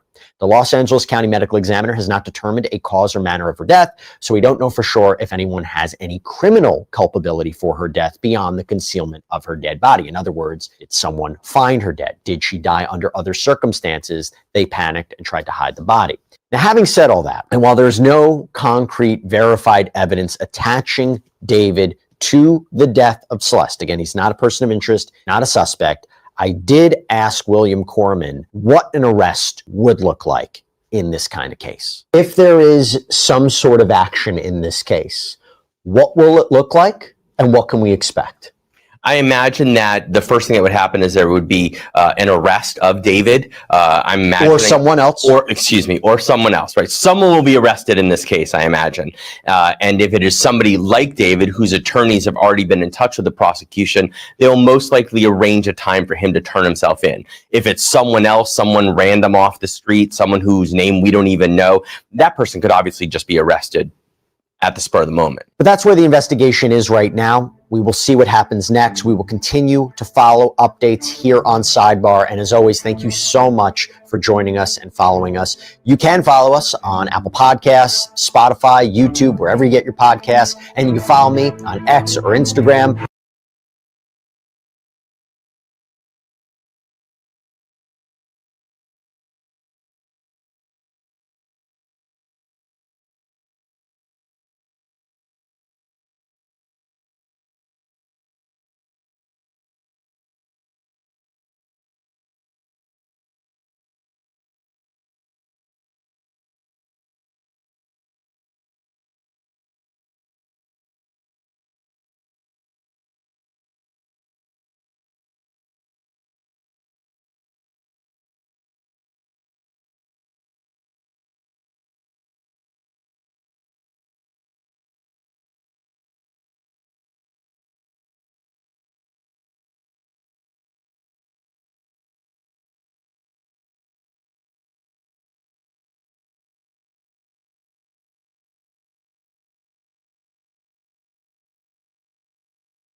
code.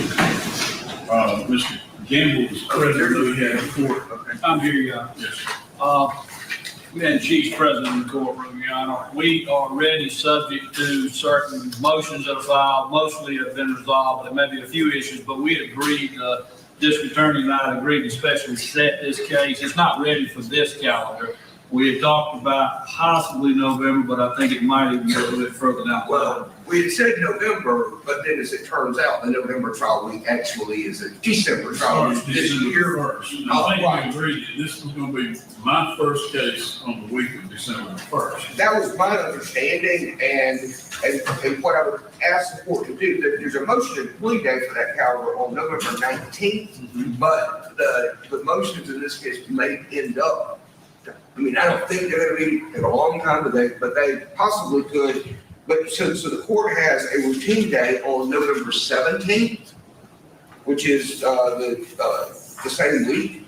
And so whichever one is more convenient for Mr. Gamble and for the court. I mean, I would be available to for any motions or whatever on either the 17th or the 19th. All right. Well, I'm going to tentatively set them for the 17th, and then we will try the case the week of December, that first week in December, that it's actually a November trial. Does that work, John? We can do that. Can we go back to number 70? Well, in just a second. Okay. You have anything else? No, John, that's all I have. May I be here? Yes, sir. All right. Number Back to 70. number 7. Zaire Allen, our notes indicate that he entered a guilty plea on August 18th. Oh, he pled already? That's what our notes indicate. Yes, sir. Can you plead him? Yeah. So, okay. All right. I'll come back to that. But I will. Kalisha Jemiah Jones. Okay. Okay. All right. So the case on Zaire Allen did plead. That case is over. That's number 7. Yeah. Kalisha Jemiah Jones.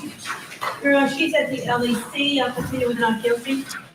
Okay, a quick hearing, just a status hearing there. You heard there, they'll be back November 17th. First week of December is tentative trial date. The defendant out on bond, clearly $75,000 bond, and chuckling and chewing gum a little bit there while she listened in to what the lawyers were talking about. She'll be back in court, and then the trial in December.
For 2023, Miss Donaldsonville is facing 6 charges, including malice murder and cruelty to children for the death. Let's go into court. It's a brief hearing. We're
The woman from Harahan accused of killing her boyfriend's 6-year-old daughter is due in court today.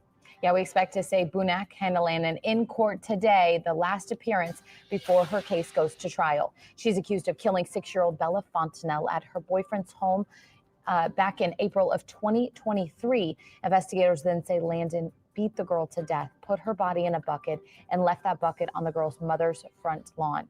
A judge has found Landon competent to stand trial, and her appeal of that ruling was rejected. Landon's trial is set to begin this month on April 28th.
He was tied to at least 3 murders by DNA in 2018 after his death. We are following a major update in the yogurt shop murders, the case from 1991 that stunned this city and left 4 families without answers for over 30 years. Tonight, Austin police confirmed they've identified a new suspect. CBS Austin's Farrah Walton joins us live from where the yogurt shop used to be. And Farrah, tonight, what can you tell us about this suspect? Well, this is a case that's weighed heavily on the minds of so many in and around Austin for decades. And now a new revelation today. A suspect has been identified. I want you to take a look at this nail salon behind me. This is the business where this yogurt shop took place, where these murders happens. It's now Glow Nails. Tonight, we spoke with CBS News' 48 Hours correspondent Erin Moriarty, who has followed this case from the beginning. She learned the updates we're about to tell you from an original investigator on this case. There is a new suspect in the yogurt shop murders. A cold case that's almost 34 years old heats up in a major way. You have so many people who were affected by this case. A suspect has been identified in the long unsolved murder of 4 girls in a yogurt shop. Back in 1991, Amy Ayers, Eliza Thomas, and Sarah and Jennifer Harbison were found shot inside an I Can't Believe It's yogurt shop in Northwest Austin. I remember the shock. You just hold on to anything you can to get through these moments that are so impossible. Over the years, there were confessions and convictions, but none of them stood until DNA testing led to this major development. This apparently, with this suspect, is a complete match to what alleles they have. CBS News' 48 Hours correspondent Erin Moriarty was one of the first to break this story.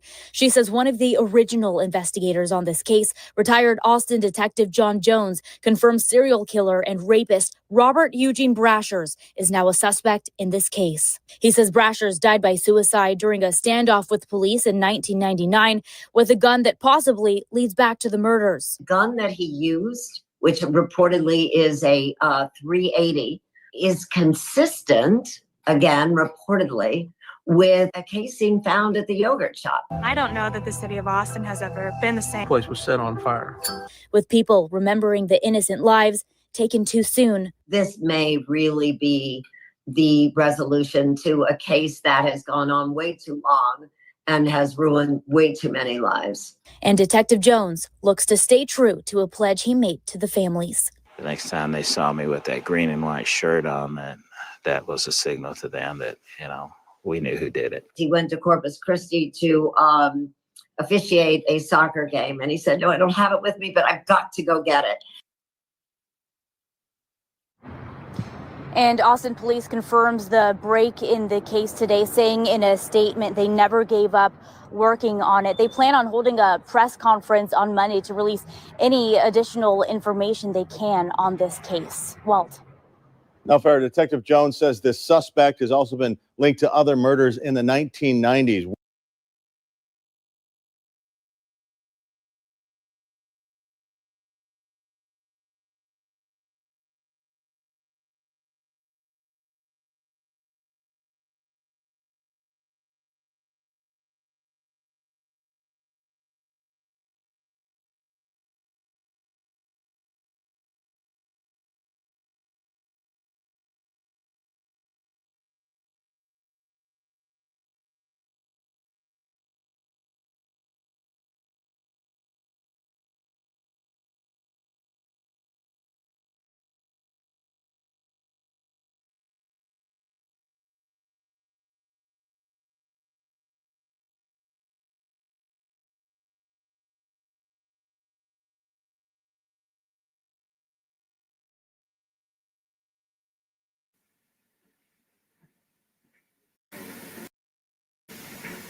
Let's wait.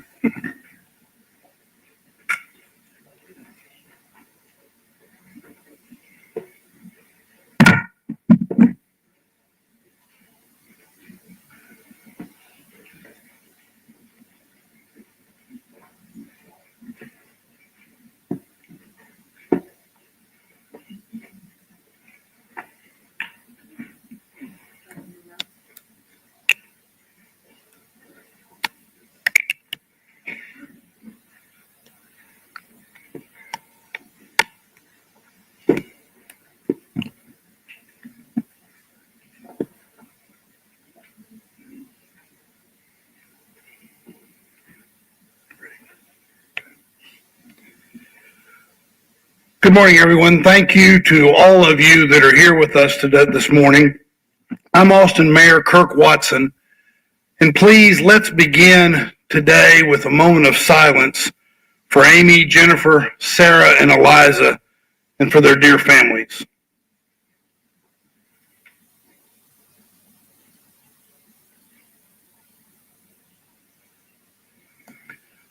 Thank you all. Over 3 decades after a horrible crime took the lives of 4 teenage girls and changed Austin forever, our hearts haven't healed. They're still broken for the precious girls we lost. We've never stopped sending our love and our prayers to their families. As all of you know, the Austin police have announced that a significant breakthrough has been made in the yogurt shop murder case. The detectives today will outline the timeline and process of their investigation. Their investigation is thorough and relies on technology that was not available back then. This day has been a long time coming. More than a quarter century ago, in a circumstance much like this today, I said that Austin lost its innocence the night those young souls became victims. Today, we have some closure. We are different people in a different city. Time has passed. We have endured more, have been disappointed, and have felt defeated and devastated. But today, with the resilience needed to endure something this painful, recognizing the scars, the suffering, and while there's no change to the horror, no wiping away any of the wrongs, no diminishing the grief, we can finally express a deep sigh, a release that comes from knowing. Thanks to advancements in science, Thanks to the relentlessness of our committed detectives who have lived and breathed this case for decades, thanks to the support of Austin Forensics, and thanks to an unwavering commitment by the City of Austin, today, finally, we have an answer. I'm joined today by our City Manager, T.C. Broadnax, and Deputy City Manager, John Fortune, and we will hear from Austin Chief of Police, Lisa Davis, Detective Dan Jackson, who has led this case since 2022, Dr. Dana Cottovy, Director of Austin Forensic Science Department, District Attorney Jose Garza, Mindy Monfort of the Texas Attorney General's Office, and finally, and most importantly, family members of the girls. Chief Davis.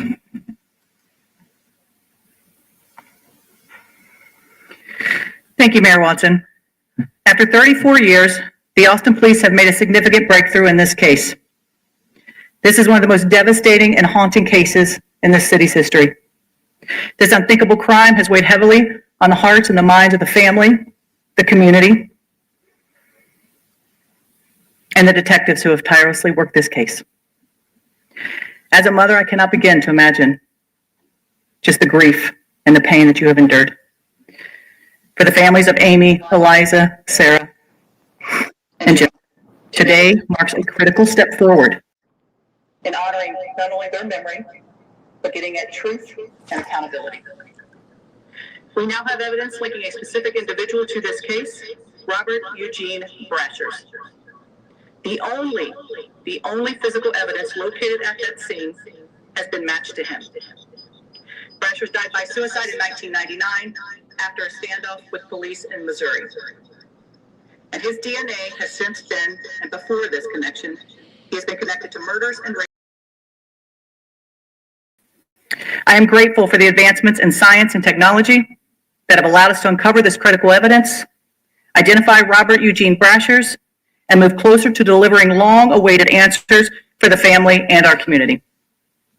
While this is a major step, many questions remain. Our work is not over. The Austin Police will continue to work closely with the State Attorney General's Office, Travis County District Attorney's Office, the Forensic Science Director, Dr. Cottovy, and other partners to ensure this case continues to move forward responsibly and with integrity. I want to thank the men and women who have given countless hours across decades to this case.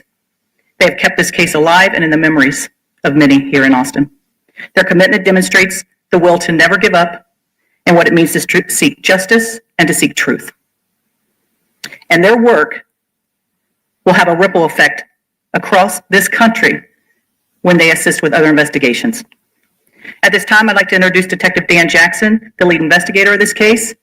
Dan, as the mayor said, started this case in 2022, and we are here today because of the work Dan has done on this case. Dan will now walk us through a timeline on the investigation. Thank you.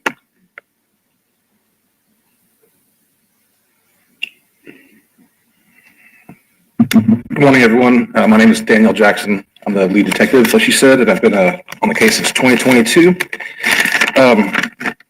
Before we get started, this case wouldn't be where it is today if there wasn't some recognition to everyone who helped me from different agencies across the country.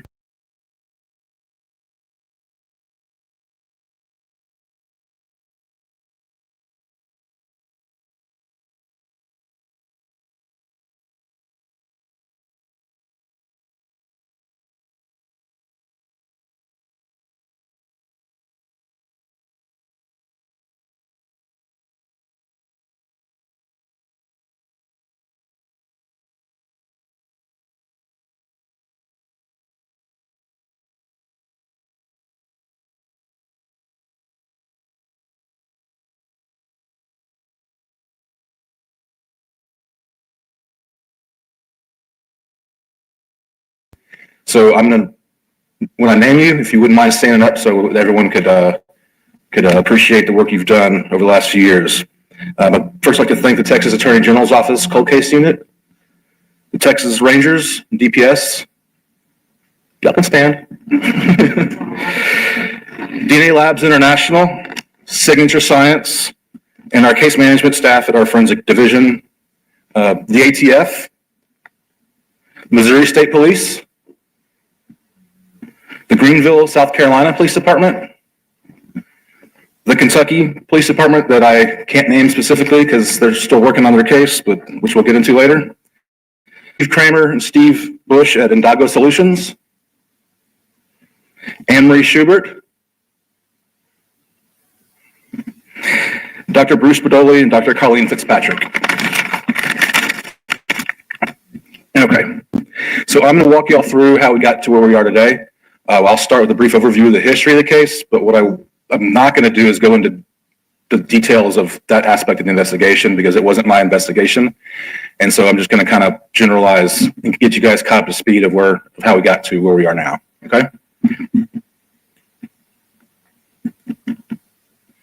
So just sort of a historical picture of what this looked like in the days after the yogurt shop caught on fire. As you can see, it appears to be just, your everyday middle America retail space in a strip mall. Here's a diagram. It's a bird's eye view just of a sort of layout of the building. If you're not familiar with this case, the customers would be there in the front, obviously, and then on the back is where the fire was started and the girls' bodies were discovered. Sarah, Eliza, and Jennifer were together, and Amy was a little bit closer to the front. So the gist of the MO of this case was the perpetrator entered or remained near closing time when no other customers were present. The girls were found nude and had been tied up with their own clothing as ligatures and bindings. There was evidence of sexual assault. All four had been shot in the head with a .22 caliber pistol, and Amy was also shot with a .380 pistol. And then the building was set on fire before the suspect left the scene. Remember, this is 1991. This is not 2025. So DNA technology is primitive at best. Okay. But the detectives back then had the foresight to go ahead and collect what evidence they could and had swabs taken for possibly DNA testing or some sort of testing that maybe in the future. They did it both at the scene and at the autopsies, which turned out to really help us with the amount of DNA we were able to get later. Some of the only really physical evidence that was recovered was a spent .380 shell casing that was located in the floor drain. There were no .22 caliber casings recovered. And the fire and then the water from the fire department basically destroyed pretty much anything else that you were going to try to collect or try to process as crime scene. Back then, they got thousands and thousands of tips that came in, a lot of quote confessions from different people. But it led to nowhere and no arrests were ever made. There was one confession from a juvenile named Maurice Pierce. 8 days after the murders, Pierce was at North Cross Mall, which is down the street from the yogurt shop, and he's with his friend named Forrest Wellburn. He was carrying a .22 pistol in his waistband.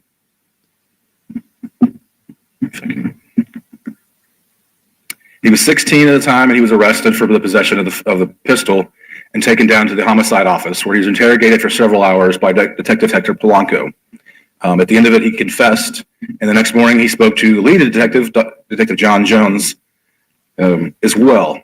I'm not going to go into the details too much here, but basically Pierce confessed that he had lent the .22 to his friend Forrest, and Forrest claimed that he had killed the girls. When Forrest Wellburn was questioned, he mentioned that his two other friends, Robert Springsteen and Michael Scott, along with Pierce, had all gone to San Antonio the night after. Back then, the police interviewed all four, and they were eliminated as suspects. The ballistics on the .22, to see if they would try to match it with the fragments from the murder scene, were inconclusive at best. The projectiles were highly fragmented and distorted. I can tell you that is not an issue that has been overcome since with new technology. I had them looked at just a couple months ago, and still the ballistics expert was like, there's not much we can do because they're so fragmented. So then the case stalls over the next 5 years or so. The personnel gets scaled back. They had several task forces come and go. But in 1999, the new task force revisited this Maurice Pierce confession. And they go ahead and interrogate 4 subjects, the 4 from that had been originally interviewed back in 91 or early 92. Maurice Pierce, Forrest Wellburn, Robert Springsteen, and Michael Scott. were reinterrogated in several years later.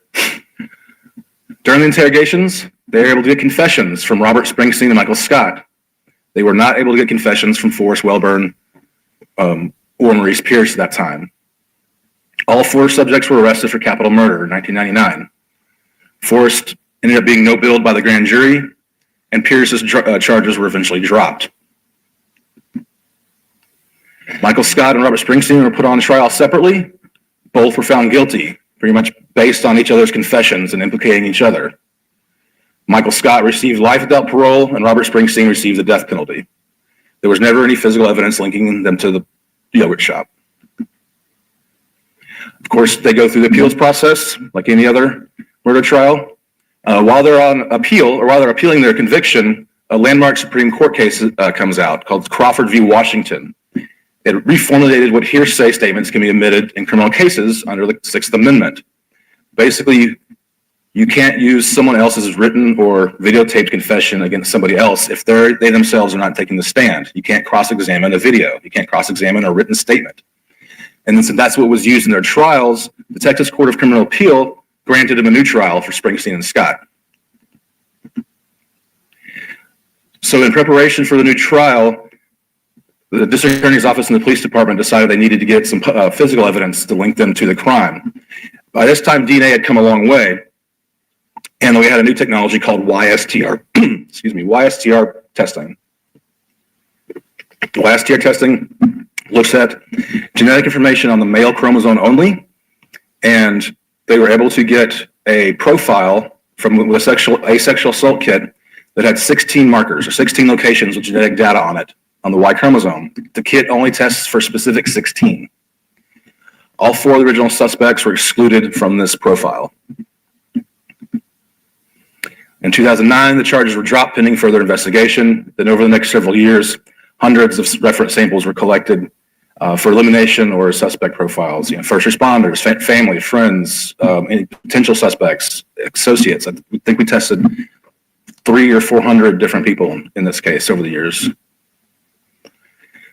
So since 2008, they've tried numerous testing strategies, sent numerous things across the numerous labs. I think we've had 13 different labs over the last 20 years. The difficult part is most of the DNA that was collected is only a few picograms. So we're talking few cells, and it's often a mixture with the victim. It's extremely difficult. In 2018, the unknown Y profile was resubmitted for retesting because there have been technological advancements. Now, upon the further testing, the YSTR was expanded out to 27 markers, 27 genetic locations, or locations of genetic information for a more complete profile. It's 25 markers, but 2 of those have a double allele to give you 27 total. However, the identity of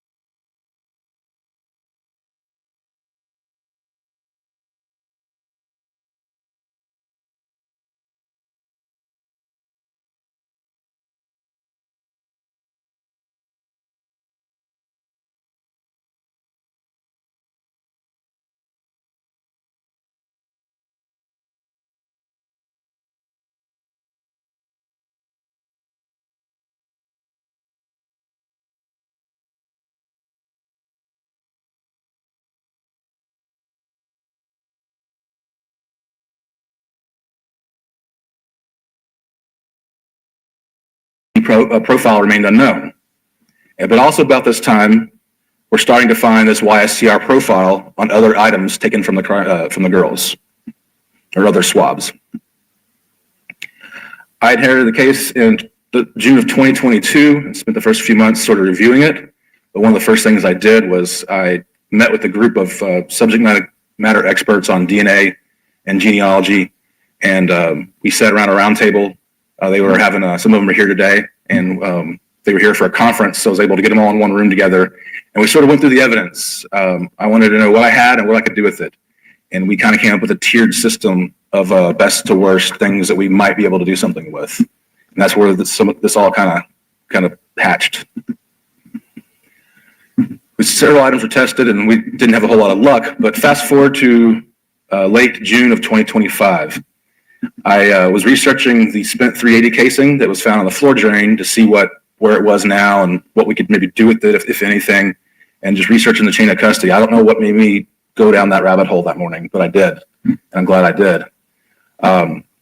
What I found was that it had not been submitted into the NIBIN system in many years. NIBIN is the National Integrated Ballistic Information Network. It's kind of like CODIS for shell casings.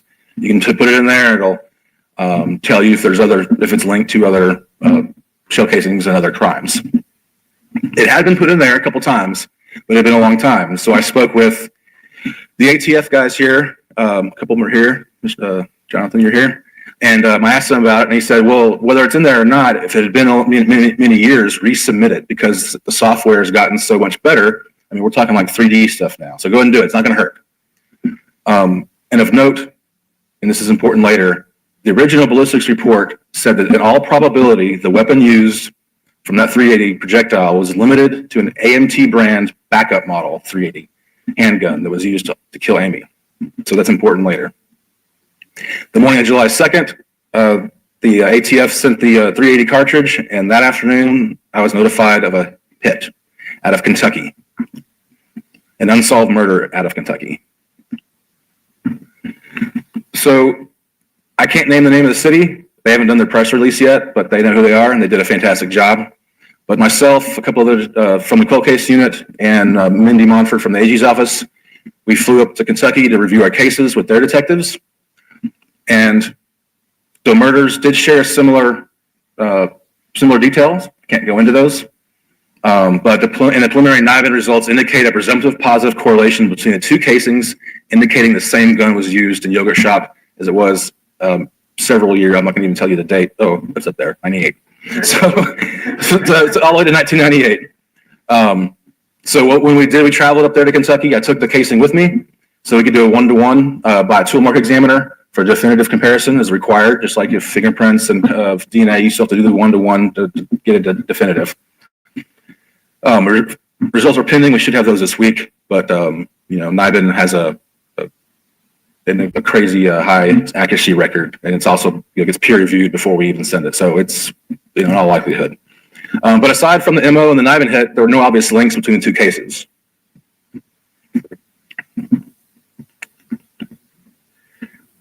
So we kind of sat down and decided, well, what are we going to do next? How are we going to solve these cases together, assuming they are related? And we worked with them on a testing strategy of some items because their case had been cold and they hadn't been worked in quite a few years. So they had some items that could be submitted and retested, including the sexual assault kit. I reached out to their lab and asked them if they had a Y profile in their case, and they had not done one yet. So I requested that they go ahead and do one so we could compare it to our unknown Y and see if in fact we are talking about the same individual. That sort of gave me the idea of, can you also, while you're at it, manually check all your Y profiles in Kentucky and see if you have a profile from another case, another crime that matches ours. If this guy's from Kentucky, perhaps he's already in their database. This is not something you can, it's automated search like CODIS. It has to be a manual search. Because we had tried this once before nationally, back in 2018 and into 2019, Dr. Cadavy had reached out to the different labs across the country who do YST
testing and retain those profiles and asked if they could manually search against our unknown. They returned 0 profile matching. Nobody in the country, at least nobody, is about six labs or so returned information. Not a lot of labs were doing it back then. So I said, well, it's been a few years, more labs are doing this. Databases are getting a little bigger. Let's do it nationwide again. And so we reached out to all of the labs in the country that do YSTR typing and asked if they could manually search against our unknown profile. And we got a match. We got a hit. Only one. The South Carolina State Lab was the only lab in the country that responded that they had a match, quote match, to our unknown YSTR. All the others had no hits at that level. And I'm talking, this is at 27 to 27 markers. This is the full profile, and every allele was the same. So it took us a couple of weeks. The results were reviewed for accuracy, and their legal department reviewed it. Those like the longest 2 weeks because we knew we had somebody, but they wouldn't tell us. So it was a long 2 weeks. The reason it took 2 weeks to review, I found out later, is because they wanted to make sure they were doing it right, because I was the first person to ever ask them for this. Nobody had requested a manual search against their database before. So they want to make sure that legally they were on the right footing and that there was no quality assurance issues. So on August 22nd, they sent me the information, and it was from a sexual assault and murder from 1990 out of Greenville, South Carolina. And this was the profile that they had, Robert Eugene Brashers. He is a perfect 27 for 27 match to our unknown profile in Yogurt Shop. I got on the phone with Greenville, South Carolina immediately, and we started conversations about our different cases, how they were similar. And one of the things he said to me was, he said, he didn't know anything about the case. He didn't know what it was. And he said, your victims, were they bound with their own clothing? And the hair stood on the back of my neck. And I knew we were maybe getting somewhere finally with this case. And so I asked for some biological evidence to be sent to me so we could do a one-to-one comparison on the Y, and also to have population statistics done by signature science to see how rare this particular Y profile might be. Not all Ys are created equal. So this particular Y profile is very rare. They'd never really seen it before, and their population statistics estimated that it's only 0.12% of the U.S. population. So now we're getting somewhere that, we're building a case here that this is Brashers, but still 0.12%. We need to be at 100%, but we're getting there. He's starting to look better and better. Just real quickly, Mr. Brashers was arrested on December 12th, 1985. Pled this second-degree homicide and aggravated battery. This is in Florida, where he made unwanted sexual advances towards a woman. She tried to leave, and he shot her multiple times. Thankfully, she survived and was able to give a description. He was arrested later that night. He was sentenced to 12 years in prison. However, he only did about 4, and he was granted parole in May of 1989. After he died, Chief already went over some of his known cases, but after he died, basically DNA linked multiple unsolved murders and sexual assaults across the country to him. Between 2006 and 2017, they knew that they had a serial killer in these different jurisdictions, but they didn't know who he was. It wasn't until 2018, the very sort of infancy of genetic genealogy, that these detectives, some of them who are here today, got together and collaborated on how are we going to identify this guy. So they thought about doing genealogy, and they used Parabon Labs to send his DNA and build a profile, and then look for any relatives in the genealogical database. They found some distant relatives and sort of triangulated.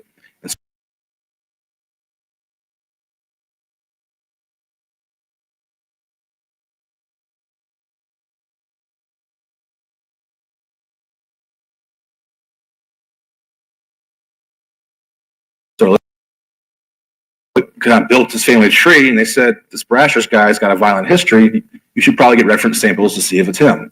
So they reached out to his family. They were able to get a reference sample. The DNA showed this, yes, this is a close relative, probably a brother.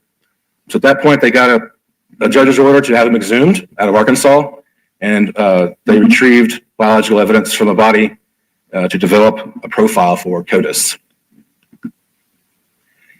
And in 2018, that DNA testing confirmed that all of those unsolved up there and were all from Mr. Robert Brasher's. So he's good for the sexual assaults and murders throughout the 90s that he never had to stand trial for.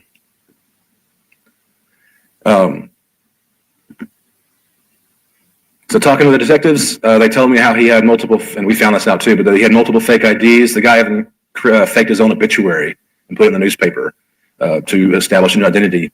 Although then he was named as a groomsman in a wedding a few weeks later, so it didn't really work out for him. But he had multiple aliases, combination family names. He had known criminal history in multiple states.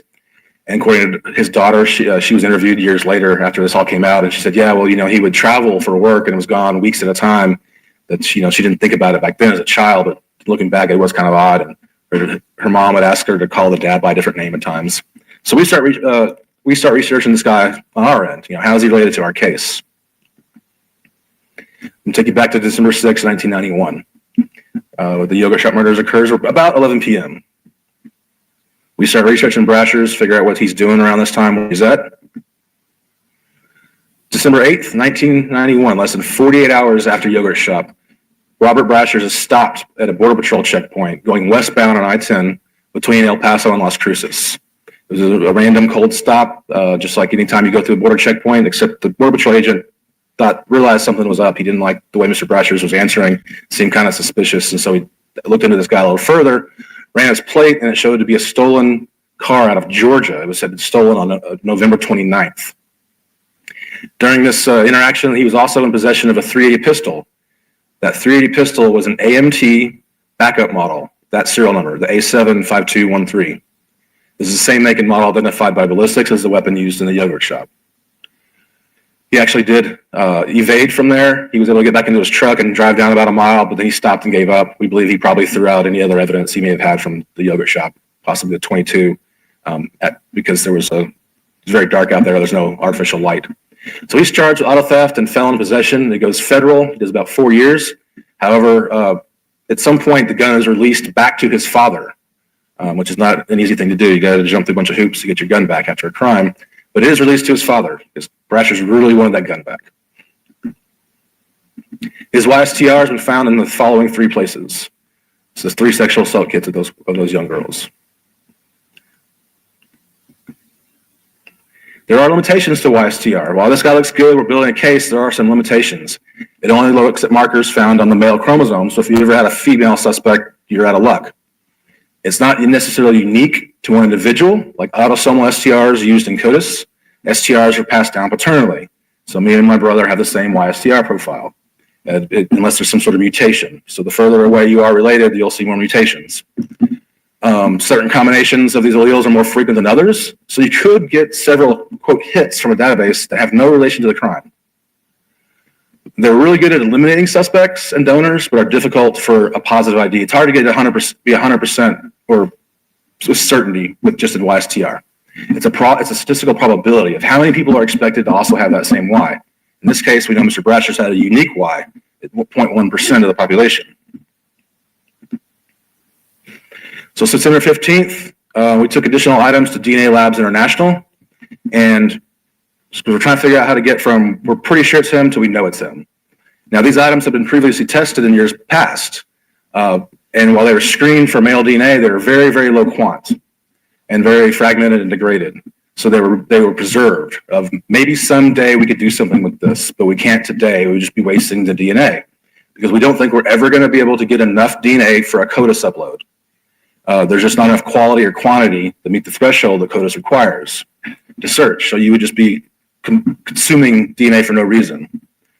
So we decided, well, now we've got a different testing strategy. We don't necessarily need to upload to search. We just need enough DNA to compare. And those are 2 different thresholds. So we need enough STR markers to do a direct comparison from our crime scene to Robert Brasher's. So we identified some items that could be done, that possibly, and this was going to be it. We were pushing all of our chips on the table with this. This was going to be the last shot effort with some of this DNA. But we were pretty confident with the technology and the circumstances that this was going to be pay dirt. One of the things we retested was Amy's fingernail clippings from the autopsy. They were able to get quite a bit of STR, probably DNA out of Amy's fingernail clippings, and it was directly compared to Brasher's profile, and it matched so that it's 2.5 million to 1 that it's likely Robert Brasher's underneath Amy's fingernails than it is to an unknown individual. September 22nd, DNA from Kentucky murder was directly compared to Brasher's, and at this point, he cannot be excluded. Final report is pending. They've got their DNA, but they got to do a little more work on it. But as at this point, it appears to be him, and our ballistics report is still pending. So just a bit about his MO. Because there's questions about how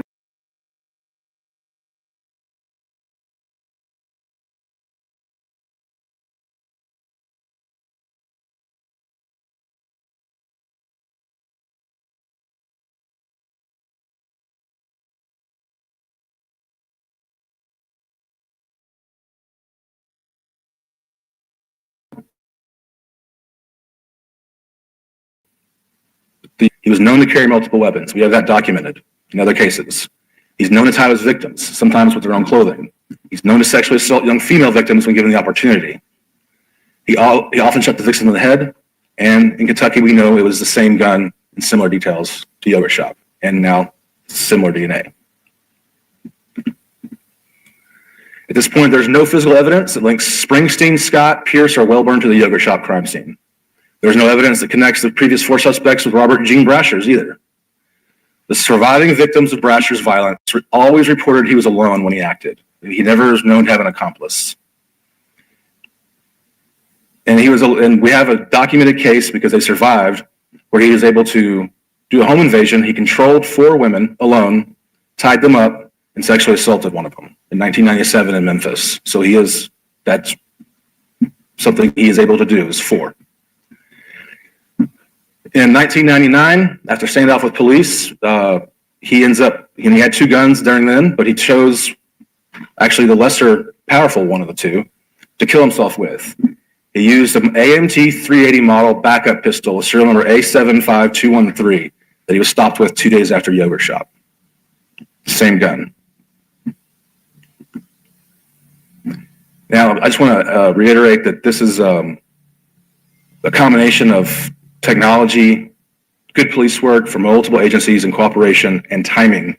Because, for example, the Kentucky case, they didn't resubmit their knife been showcasing until last year. So this is something that could not have happened.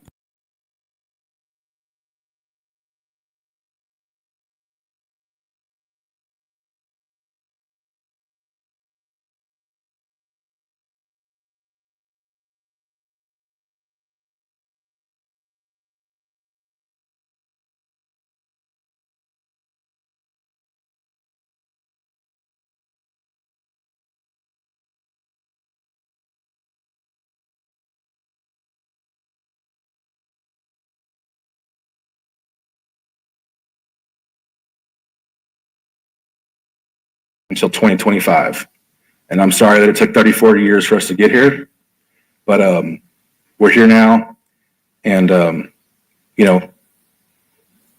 Amy's final moments on this earth were to solve this case for us. It's because of her fighting back. So, thank you. Thank you.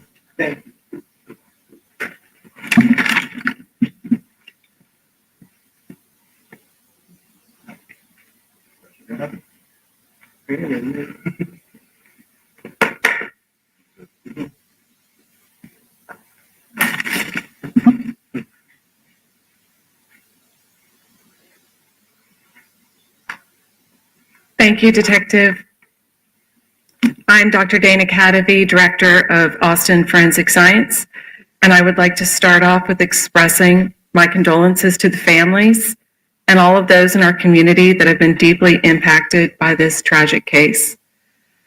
I also want to acknowledge the key role that traditional forensic science and objective data have played in this major case development.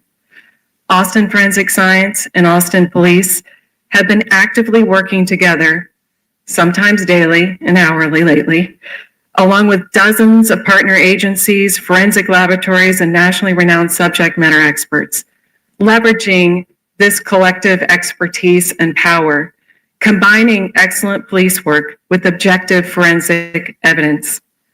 I am confident in the totality of data generated to date because it has remained consistent. The DNA story never changed. That predominant unknown male Y profile that we first observed in 2009 as a partial profile is consistent with that full unknown male Y profile we saw in 2019. Despite advancements in technologies, despite being run by independent laboratories, by different analysts using different equipment and different procedures, the results were the same. The DNA story never changed. Yet, we still had no ability to identify the contributor of this unknown male profile. It wasn't in any databases that had been searched over the years. It wasn't until very recently when the South Carolina State Lab solved one of their own cold cases and entered their suspect's profile into the database that we had a hit to our unknown male subject. Thanks to the due diligence of South Carolina, we finally had the missing forensic piece, a known suspect and his DNA reference sample. From here, we could do direct comparisons of his reference standard to the samples collected at the crime scene. This was the piece that we needed.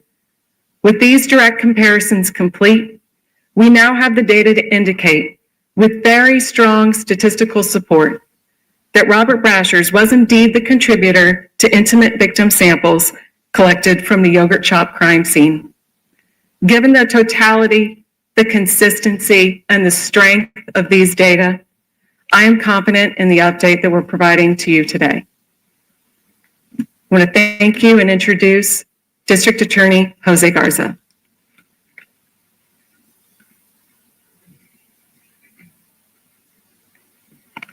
Thank you, Dr. Kennedy.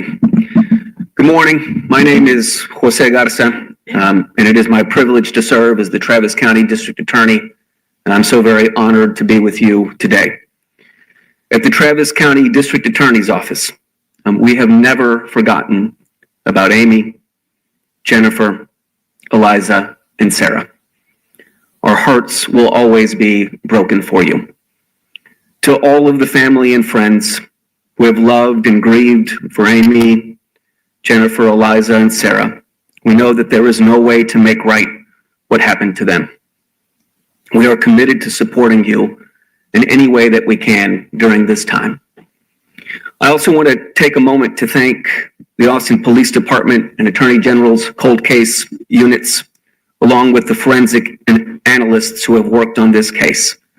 As you have heard in great detail, they never gave up. The cold case teams relentlessly followed the facts and the evidence, along with help from law enforcement agencies across the country, and they, all of them collectively, are why we are here today.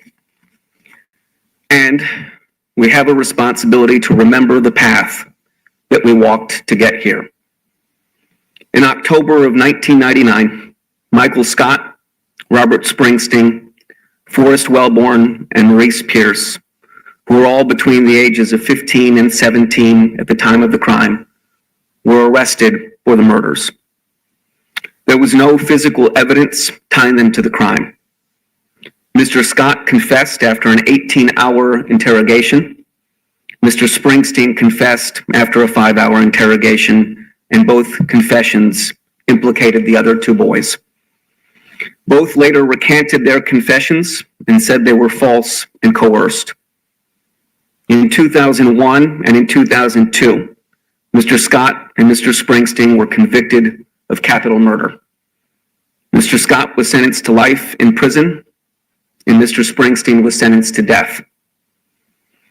Mr. Pierce's case was dismissed in 2003 for lack of evidence, and he was released after spending 3 years incarcerated.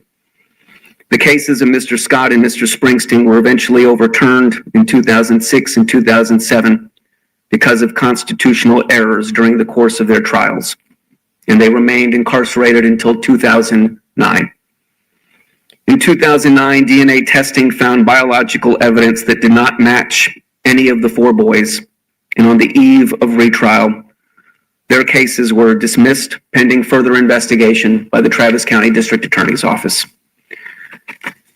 I want to be clear. The District Attorney's Office learned about the results of this investigation less than a week ago, and the families learned about these results even more recently. We are so incredibly grateful for this investigation, and we still have work to do to review the findings of that investigation. I also want to be clear that the Austin Police Department's investigation is ongoing. As we stand here today, there are still investigative steps that are underway. That being said, the overwhelming weight of the evidence points to the guilt of 1 man and to the innocence of 4. The evidence points to the guilt of Robert Eugene Brashers and to the innocence of Maurice Pierce, Michael Scott, Robert Springsteen IV, and Forrest Wellborn. If the conclusions of that investigation are confirmed, the Travis County District Attorney's Office will take responsibility for our role in prosecuting these men, in sending 1 to death row and 1 to serve life in prison. If the conclusions of APD's investigation are confirmed, as it appears that they will be, I will say I am sorry, though I know that that will never be enough. We will take any necessary steps to ensure that they can move forward with their lives. So much time has passed, but it is never too late for justice. And the families of Amy, Jennifer, Eliza, and Sarah so deserve justice.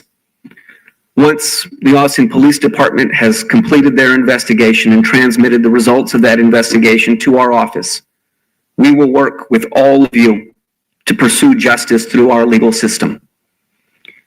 I cannot imagine how difficult it has been to receive this overwhelming influx of new information in the last several days. Please rest assured that we will keep you informed at every stage about the developments in this case about Robert Brashers. We will work with you to make sure that you have your day in court.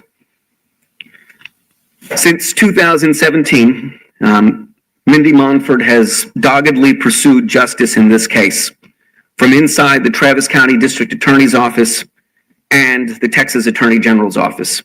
Mindy, we are so grateful to you, and I hope you will please welcome Mindy Monford.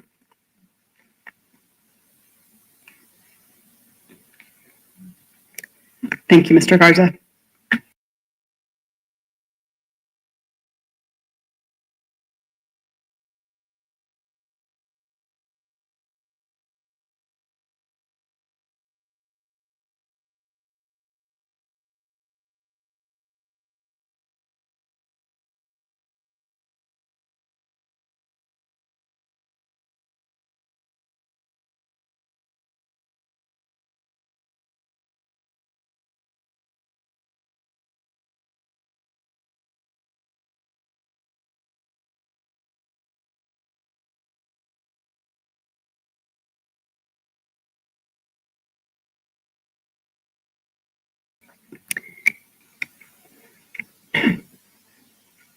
Thank you to Attorney General Ken Paxton, First Assistant Brent Webster, and Deputy AG for Criminal Justice Josh Reno for establishing the statewide cold case and missing persons unit and giving me the opportunity to be standing here today.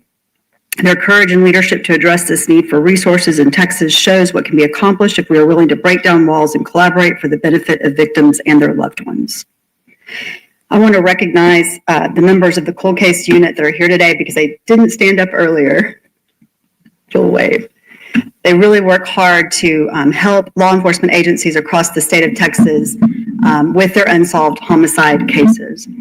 Also, Brent Dupre, who is the Director of Law Enforcement for the AG's office. I want to say that he's been with me on this journey, starting this unit and also helping with the Austin Police Department investigation. And I don't think he ever turned down a request for lab testing if I said it was yogurt shock. So I want to thank him for that.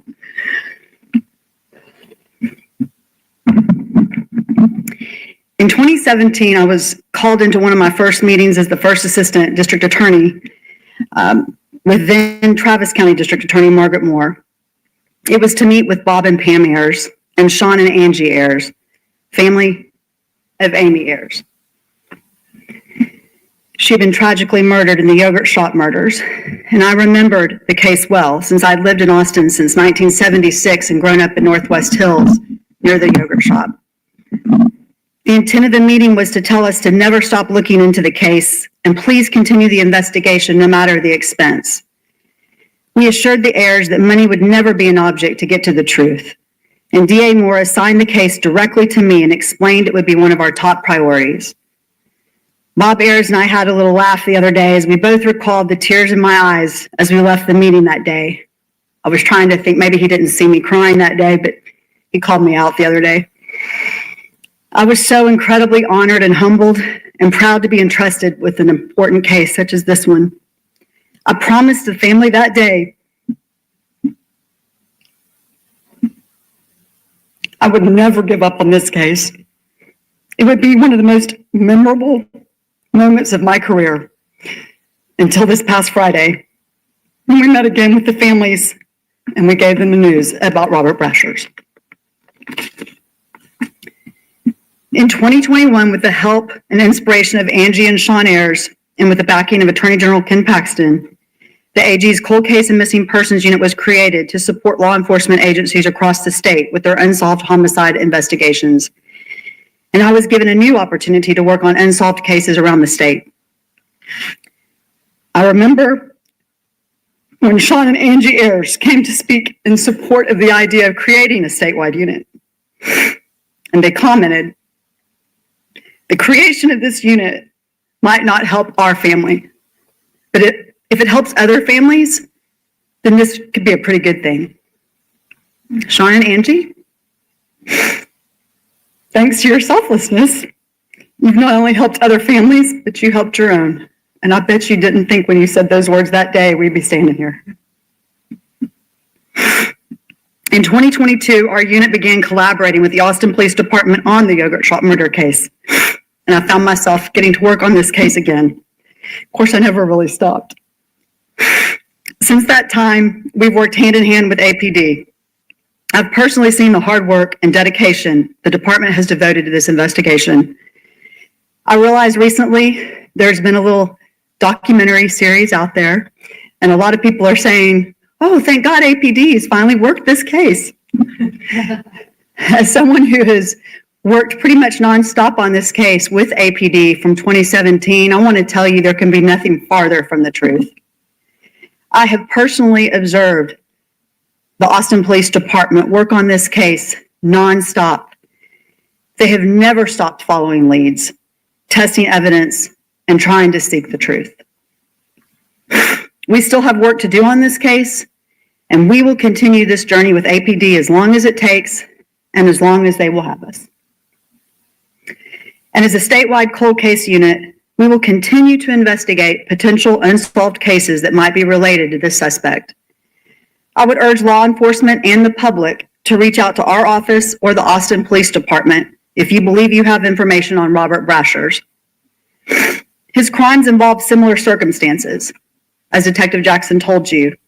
And that slide he had on the modus operandi is very important. I hope that you will republish that as often as you can. He used ligatures to tie up his victims, often their clothing.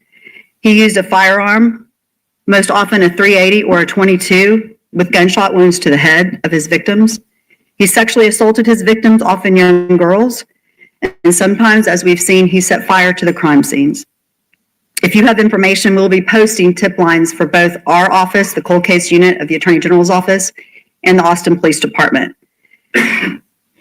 Robert Brashers died in 1999, and if you have any information about him that occurred prior to that time, it could be very helpful. And our tip line, you can remain anonymous. This day is about the families. And so I'm going to turn that over to them now. It's my honor to introduce our next speaker, Mrs. Barbara Wilson, mother of Sarah and Jennifer Harbison.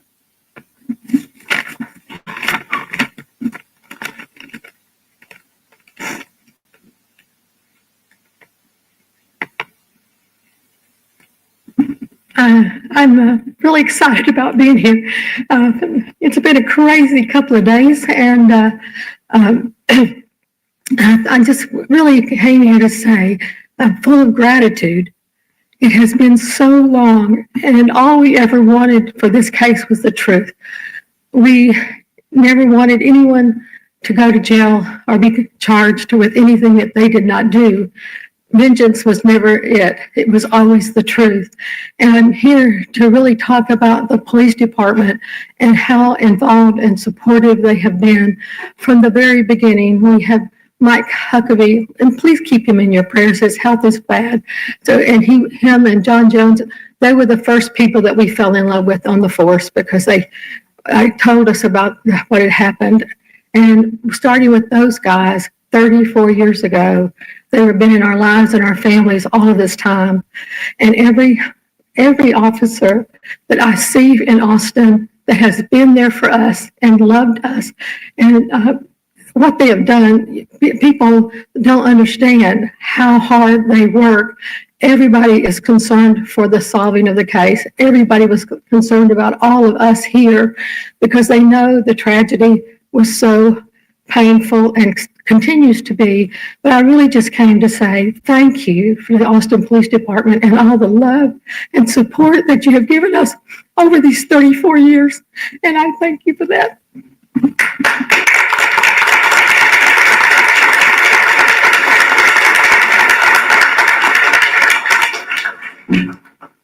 And next up, we will have Sonora Thomas, sister to Eliza Thomas.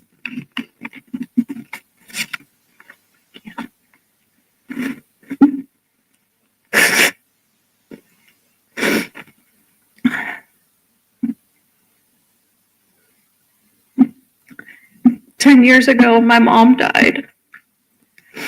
10 years ago, my mom died. I went to the cemetery on Hancock to fill out the paperwork. And the clerk behind the desk, when she looked up the location of my mom's plot, paused.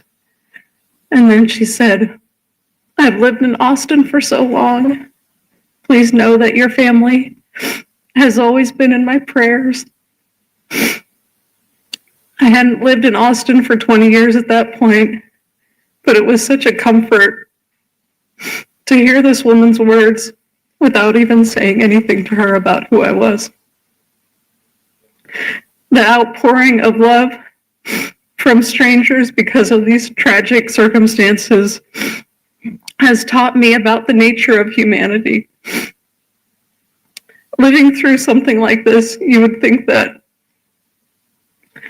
I'd feel worse about humanity, but instead I feel better. When I think about those early days, I think about Nell Myers, Bernalee Carr, from People Against Violent Crimes, coming to our house, taking us out to lunch. They even took me, a 13-year-old girl, clothes shopping. Dawn and Susan Cox from the Christie Center let my mom sleep on the couch when she was too scared to go home.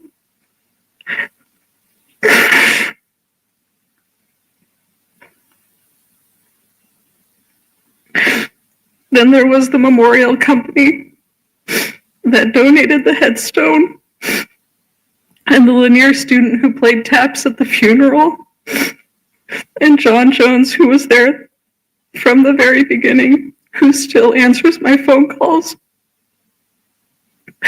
The million kindnesses that have been extended to me and my family have gotten us to this moment. Some of us. I think of my mom today, and I wish she were here. Our reality doesn't change after today. Our families are still too small, still missing an essential ingredient, and we are lesser for it. We have been robbed of a life with nieces and nephews and grandchildren, and with sisters to grow old with. This sort of mindless violence continues to steal from all of us. I don't yet know how this information is going to change my life, but what I learned about myself in the past 2 days is that my brain was split in two. One part of my brain has been screaming, "What happened to my sister?" And the other part kept repeating, "I will never know. I will die not knowing, and I have to be okay with that." On Saturday, those two parts of my brain started melting into each other. I realized how much energy I had used to keep them separate and to convince myself that I was okay not knowing.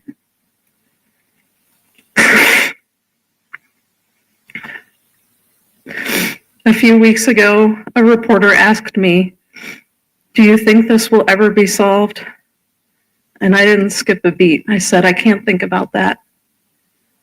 I will lose my mind if I think about that.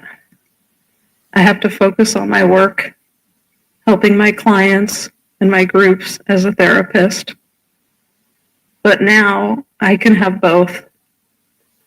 I know now what happened, and that does ease my suffering.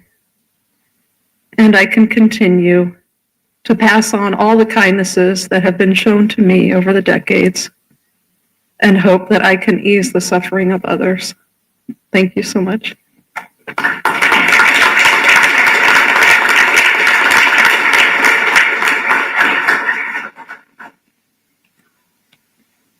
And we'll now hear from Angie and Sean Ayers. Sean is the brother of Amy Ayers, and Angie is the sister-in-law of Amy Ayers.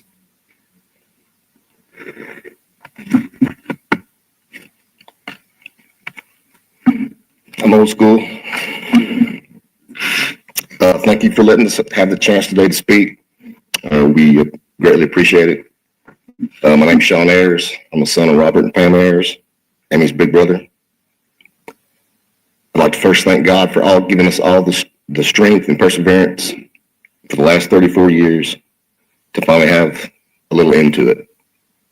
At one point, I had given up on God, but He never gave up on me, and I am thankful for that. Thank you for the persons that leaked the information to the media.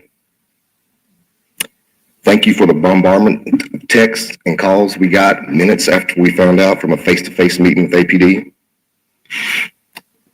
Thanks for being responsible for some of the parents being called by media before they got the chance to have their face-to-face with APD. Thank you for forcing this press conference to be moved up, so we all had to rush to put our thoughts and words into a moment we've been waiting 34 years for. You should know better. This has to stop. Since I had to write this down last night on the drive down here, I apologize now if I leave anybody out. Detective Dan Jackson. To us, he's just Dan. One of the few detectives I've met during this journey that has no ego. A man that looks you in the eye with good or bad news.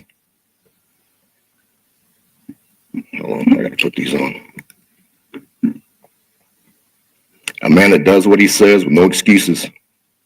A man that treated the girls and families, in this case, with respect. A man that turned down multiple promotions to stay in the cold case unit and on this case. Please take some promotions now. You deserve it. He did his job, not for credit for himself. He did it for the answers, the justice, and a little peace for the people this case has touched. And boy, did he get it done. Thank you, Dan.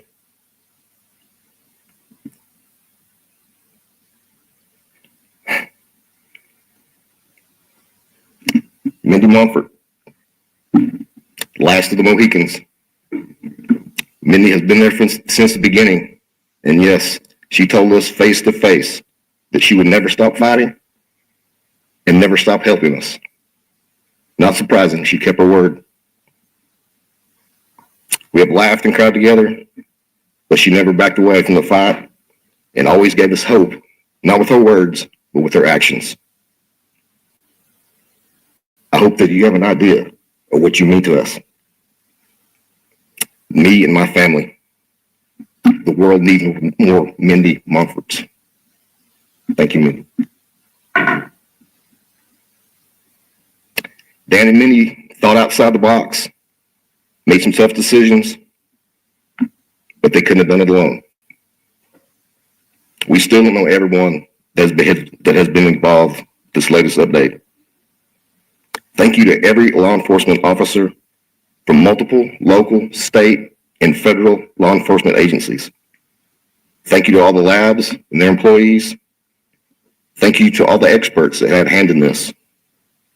The result you see today is when you have an army of people working together to reach a common goal, not for themselves, but for the victims and their families. Thank you to all of you. All right, cool.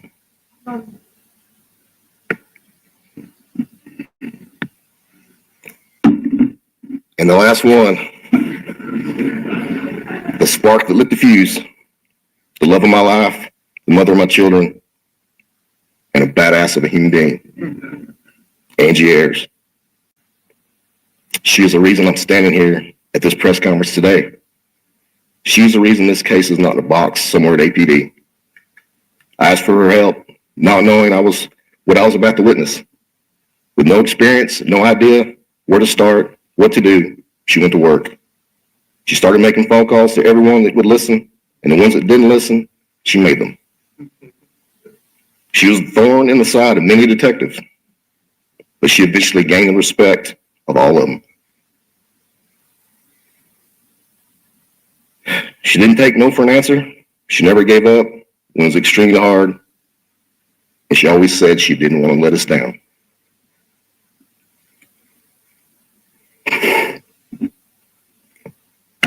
You never let us down.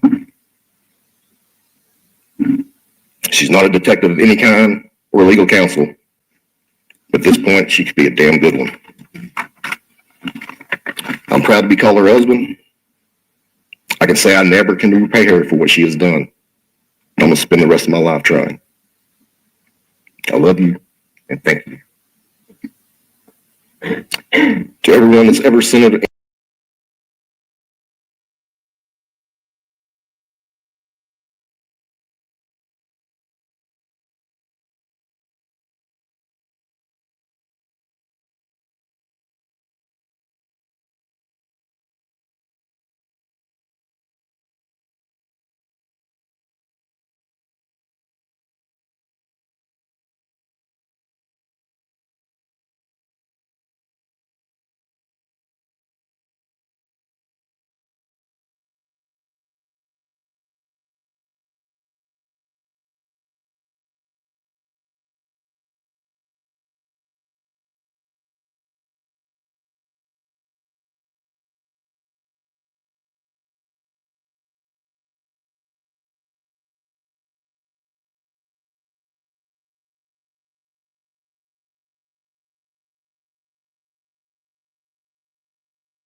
an encouraging word by card, text, email, or face-to-face. Thank you. It means a lot. This day, I was never sure it was going to get here. This chapter will close soon, but we're just getting started. You will see.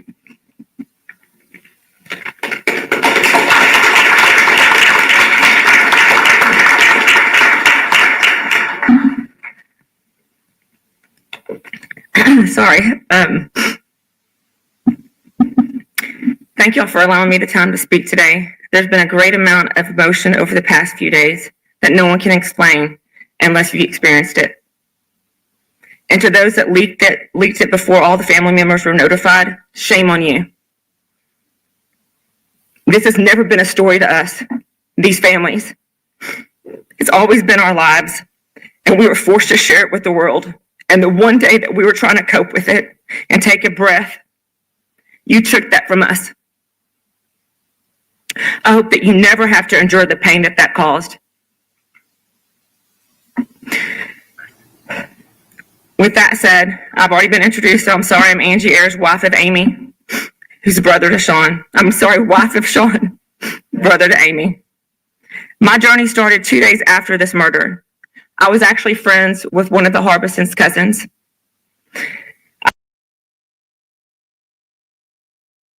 Okay, I just wanted to say, okay, so somehow it got muted internally, so I figured it out. But anyways, if you're here and you are watching, please give the video a like and subscribe. Hopefully more people will see. I'm just here, just kind of practicing using different sites and stuff, trying to get used to StreamYard. But I'm also interested in this yogurt shop stuff. So I'm glad that that we're watching this press conference. Okay, let's do this. All right, game on, y'all. I did not know from that day forward I would be connected with this case for the rest of my life. When Sean asked me to fight for justice, I said, how far do you want me to push? And he said, as far as you can. That lit a fire in me that I had never experienced in my life. I have been here longer than most investigators involved. I've been here longer than the district attorneys, the prosecutors, and chief of police. I have been told no, to stand down, told to wait, be careful. Be careful for what you ask for, and I'll let you know when it's deemed appropriate. But I've also got yeses. And those yeses helped start a cold case unit at the Attorney General's office. It also has helped make a federal bill for the families and victims. And I say this to all the other family victims out there. Keep going. You will get knocked down, but get back up with a vengeance. Do not take no when your gut is telling you to push. Do not give up. Fight for what is right, and most importantly, don't let them put your case back in a box. To the Austin community, the APD Cold Case Unit, and the hundreds of friends and families here, online, and watching, thank you for not forgetting the girls. Your cards and your messages have never gone unread, and they are a comfort to have. To all the people that have reached out, to those that have stood by us to give us advice and a shoulder to lean on when we needed it, thank you. To the families of the cold case throughout the country, I hope you can find the right people who are willing to put their heart and soul in your case and willing to fight for you and with you. I hope that you can build a team of law enforcement, geneticists, genealogists, private investigators, forensic experts, DNA experts, whoever and whatever. Whatever it takes to find the proof that you need in order to solve your case, as we did for the girls. There have been so many detectives that have come and gone over the years, but I guess now, Danny will be our favorite. He came in eager to work for the girls and work with the team.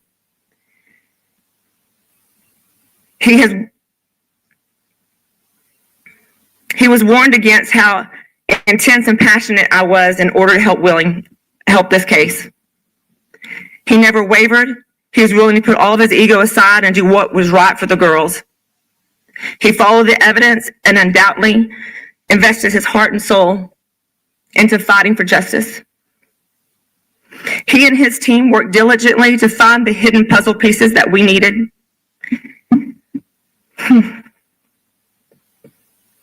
Dan, what you have done for Sarah, Jennifer, Eliza, and Amy, there is absolutely no way that we can find the words. There's not a proper way to show our gratitude. All I can say right now is thank you.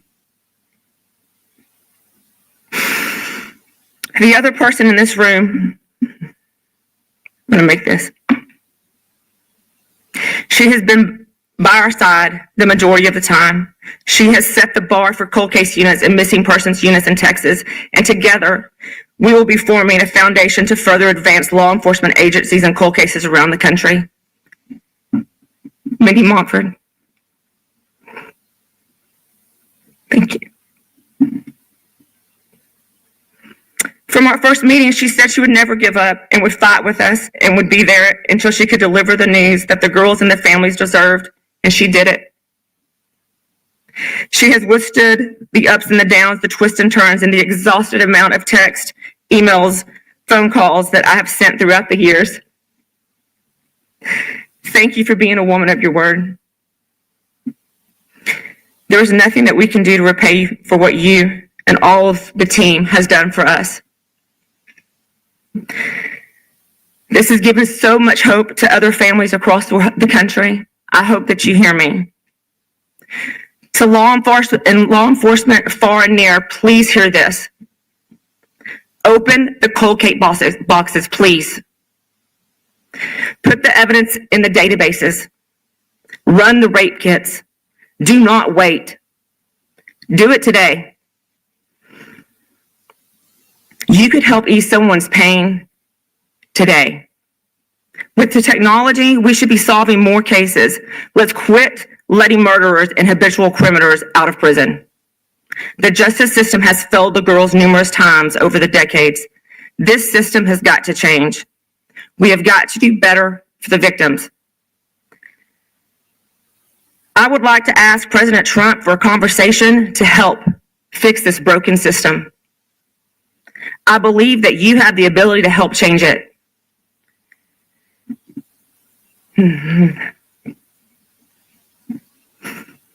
To the families of the girls, to my in-laws, thank you for trusting me with this task. I'm sorry that it took so long. I hope that this helps heal part of your broken heart.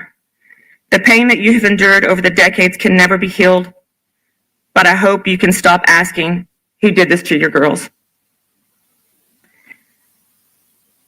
To my son, to my daughter, I'm sorry that you were thrown into this. I'm sorry for all the intense moments, all the meetings and frustrations you have witnessed and had to be a part of. But I hope that you can see that your aunt and her friends were loved, and it was all worth it. To my husband, I'm sorry. I have seen you suffer in more ways than people will ever know. You've always been the strong and silent one, but sometimes in the silence, it's the one who's suffering the most. I'm glad I was able to keep my word. I was able to help you and our family find justice. I was never going to give up.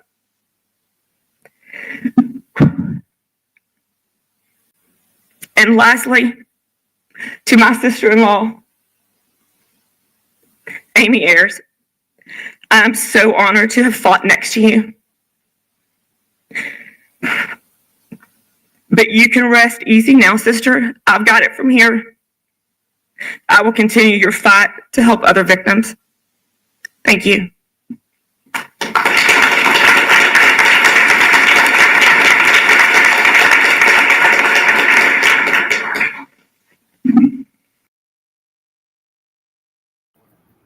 Wow, really brave. That was really nice. Yes, got me on tears. I'm a very emotional person. I try not to be. I try to be strong, but that really really touched my heart. She's a strong woman, and I think she might do good things if they let her. Okay, let's continue.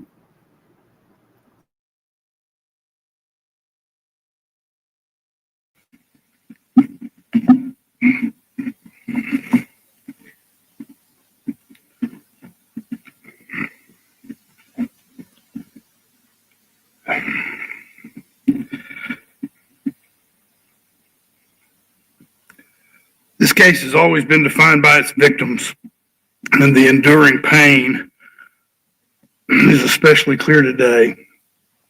I want to say how much I appreciate the grace of all of the families over the years. You move me. I know you move everyone in our earshot. So God bless you.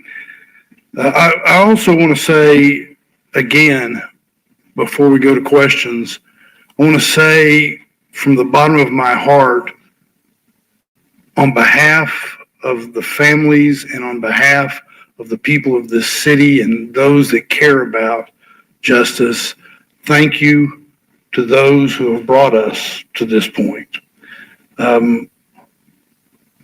We've not, we've treated today almost like we're in church, but I think it is appropriate for us to ask you to stand and recognize you for the valiant work that you've done on our behalf. Andy, doctor, have the doctor stand up too.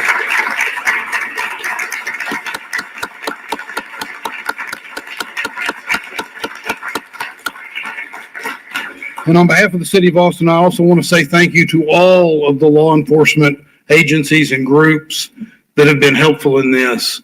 The detective called you out and by name, and you humbly and kind of stayed in the background, but we deeply appreciate what you've done because you've created hope. All of you have created hope. And today I am very hopeful.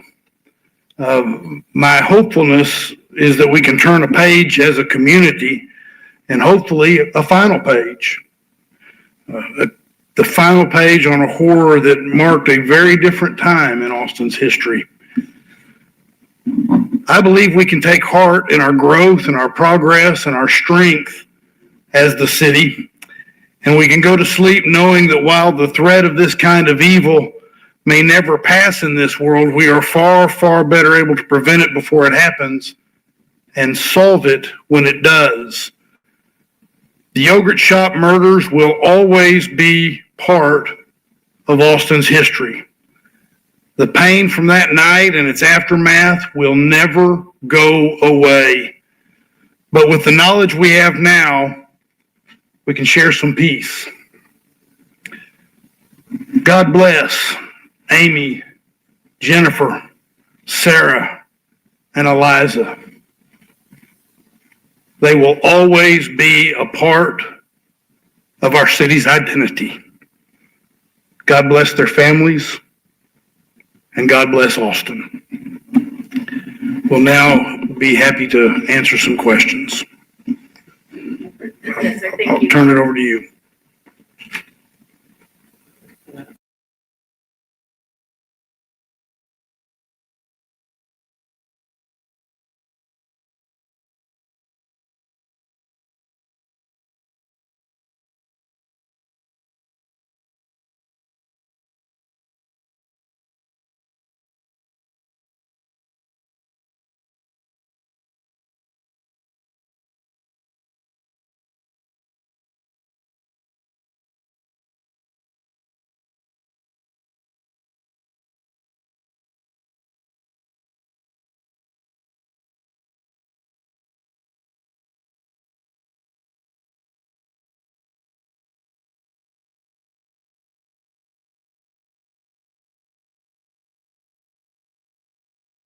Sorry, y'all. I was just updating my thing to put the press conference in here. All right, let's I don't see anything on Diddy yet. Let's go to YouTube. Stop sharing. That was a good press conference. They really put together a good conference. Oh, I know what I wanted to do, because I want to try to use different apps. I was looking up, dude, that Eugene guy. So let me try to share it.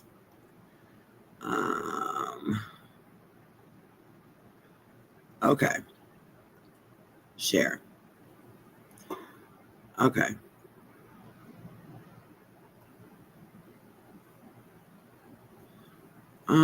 Why can't I get it to move?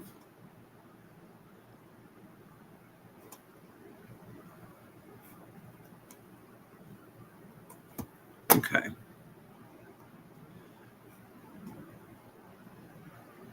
Okay, maybe I still have to have this up for it to move. Okay.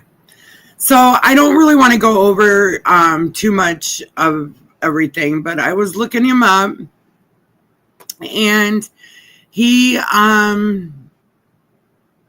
they put him as a serial killer, and Missouri, South Carolina, and Texas. His early life, very little known about his early life. He was born on March 13th, 1958. Something's happening in the Diddy sentencing. Someone's walking out. He was born in Newport News, Virginia. He was the younger of two living children born to Dallas and Nancy Brashers. When he was young, his family moved to Alabama. He reportedly committed no offenses as a teenager. Sorry about my dog, y'all. Leah, no. Leah, come here.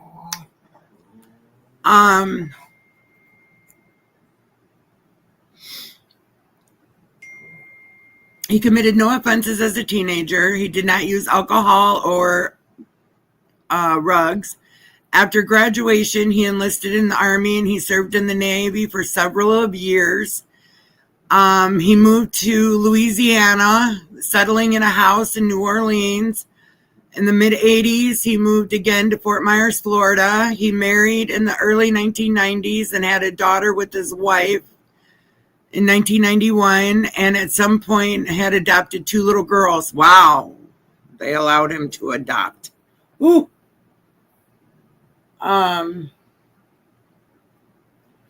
They allowed him to adopt. That is crazy. Come on, y'all. They allowed him to adopt. That is great. Okay, so y'all can see it and hear it. All right. So the crimes that were, this is what I wanted to get into. On November 22nd in 1985, he was arrested in Port St. Louis. This was the attack on Michelle Wilkerson. He had charges of assaulting a 24-year-old woman.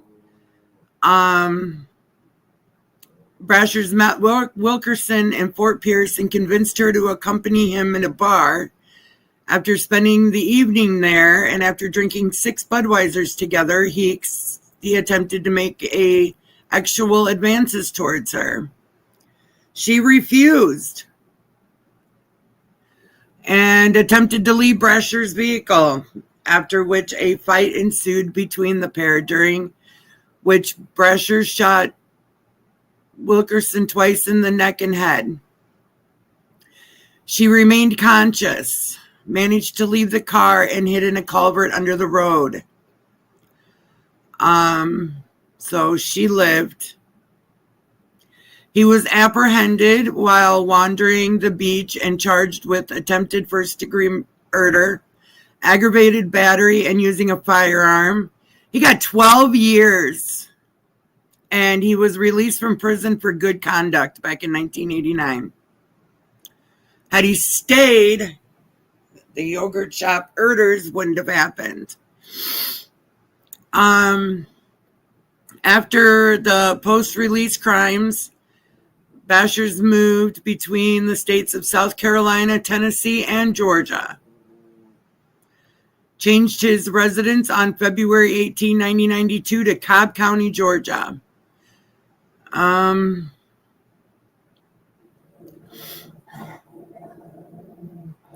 He was just not... his daughter, 27-year-old Deborah, was interviewed by reporters. Sorry, my dog.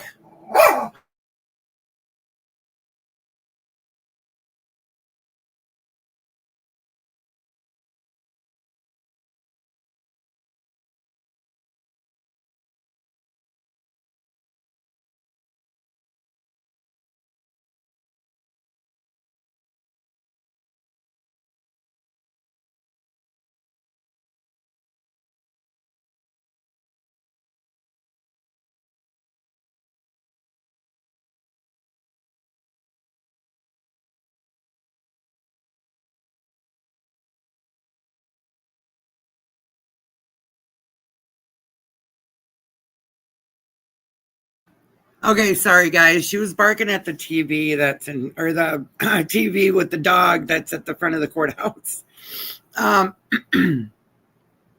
So his daughter, she said that she first saw her father in the early 1997 after he had just been released from prison. According to her, for the next 2 years, he lived with her and her mother and her half-sisters. During this time, she claimed that he was sometimes aggressive towards them. He once fought her stepfather and caused him a head injury with a drill.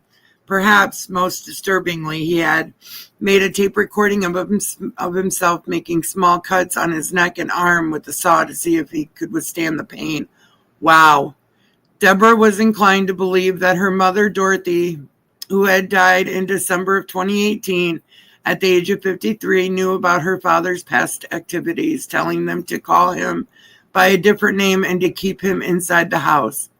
In addition, she claimed that his mental health sharply deteriorated in April of 1998 and that his job at a construction firm led him to be absent from the house for weeks at a time. And then, of course, we all know that on January 13th, 1999, he took his own life in a parking lot of the Super 8 motel.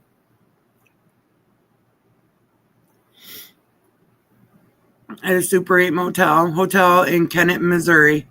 After speaking with motel personnel, it was established that Brashers and his family had arrived in that vehicle just days earlier. Officers then broke down the door and found him hiding under a bed with a loaded gun. But when he attempted to arrest him, he started resisting and opened fire. The officers were forced to retreat and called for backup. Within a few minutes, the motel grounds were surrounded with police cars, while Brashers took his wife, daughter, and 2 stepdaughters hostage. After hours of negotiations, he released the 4 hostages and shot himself in the head. He remained alive for 6 more days, but succumbed to his complications from his injuries on January 19th. His death was later ruled a suicide.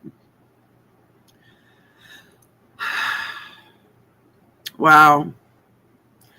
So all his victims were Michelle Wilkerson, Geneva, I'm not going to slaughter her last name, Amy Ayers, Eliza Thomas, Jennifer Harbison, Sarah Harbison, and there's a question mark, Megan Shearer and Sherry Shearer. So he is known as a Ariel Iller. Let's see what's going on with the Diddy trial.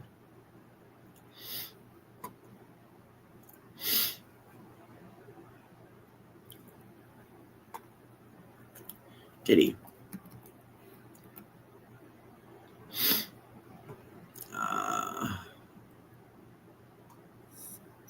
If nothing is done, I think I'll probably close down the live. And Just come back when something happens.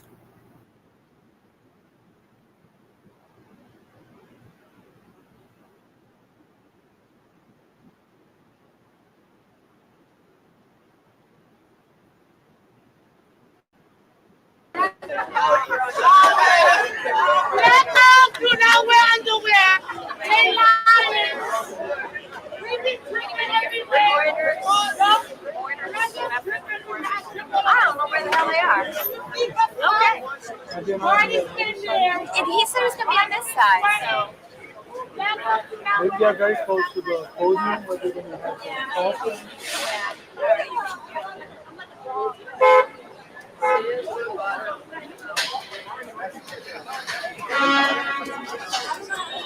Well, what's going on? Has there been any? He was flirting with me the whole time.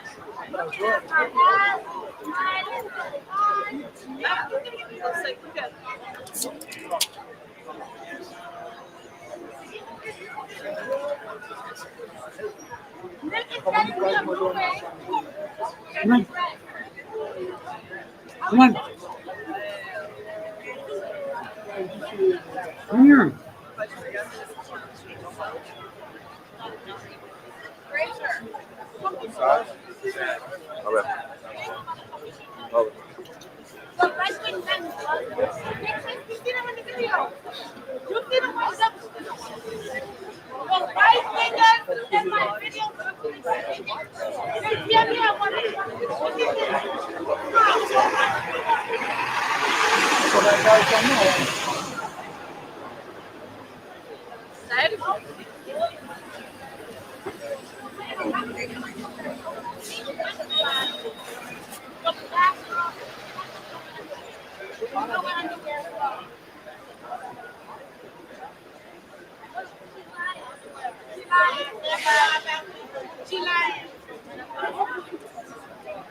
Espera essa fase, às vezes, ser reclamado ou não. A gente não vai ter nenhuma informação lá de dentro.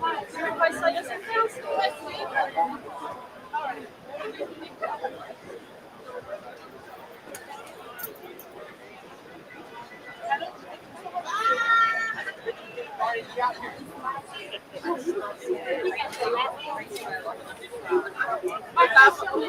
Eu tava desconfiada. Alguém ia ver esse negócio. Brilhante ideia. She don't wear underwear. She black. Black girls don't wear underwear. Essa brilhante ideia. Black girls don't wear underwear. I don't wear underwear. Look, you don't wear underwear.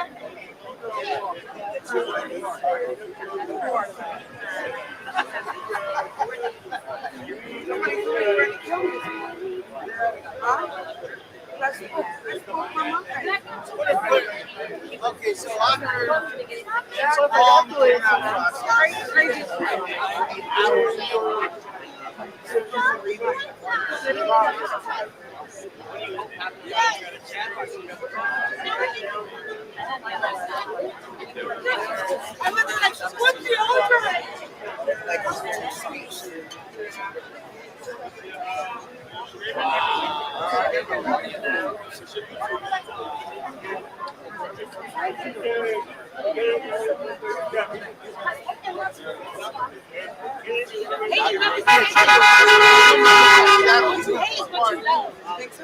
You keep saying I hate.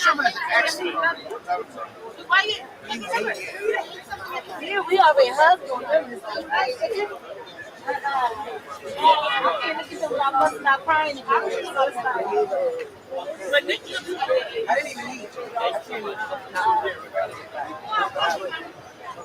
Thank you so much. I appreciate that.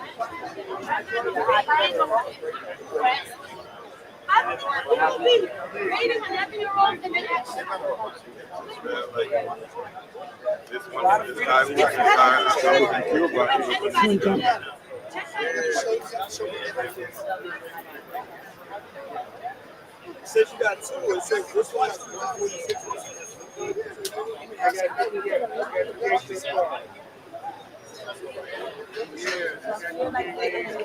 of them coming out.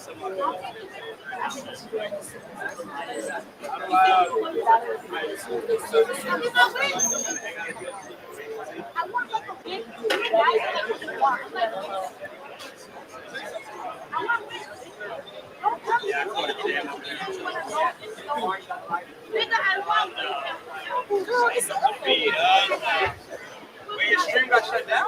Wait, I thought that was 50. I pulled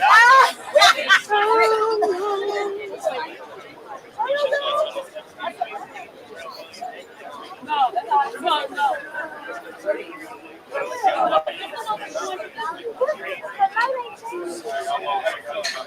Out there, I'm gonna I feel like I'm gonna take everything. I'm gonna take it.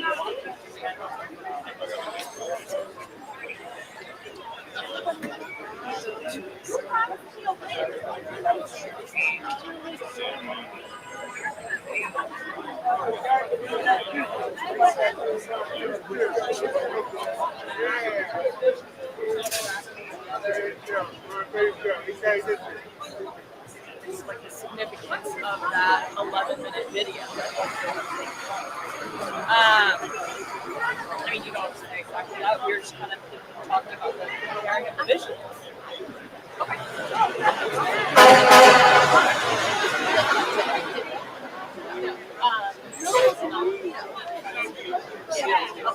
I guess it's possible prosecution would go in and say, I mean, the judge is allowing them to so, yeah.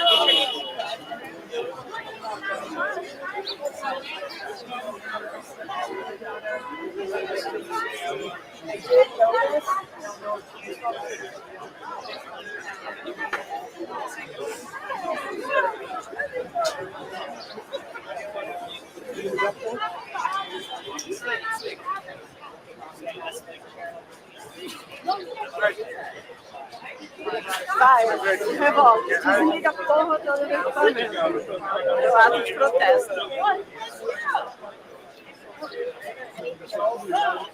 Agora vamos entrar agora. Vocês conseguem entender alguma coisa aí?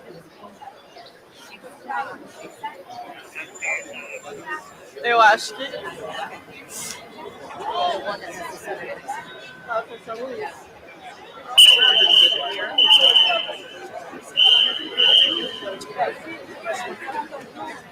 Eu queria um Red Bull.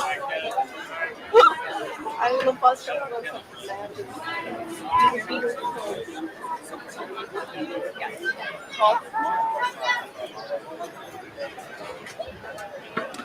No, I'm about to.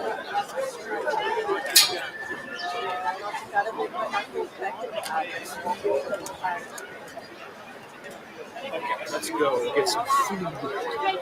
Well, I'm looking, but I don't see anything new. They must have taken a lunch. It's 1:35 there.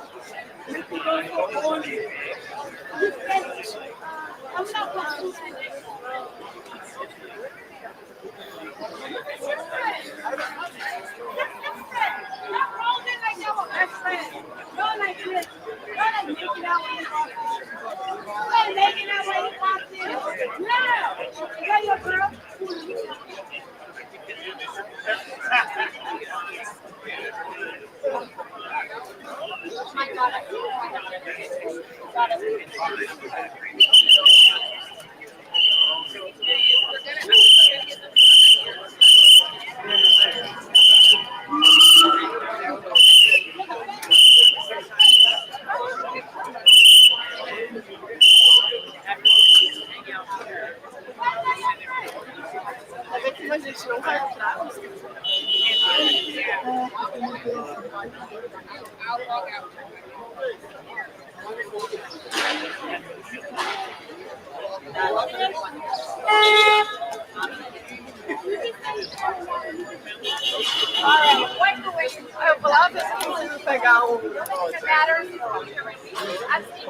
Yeah, I was just reading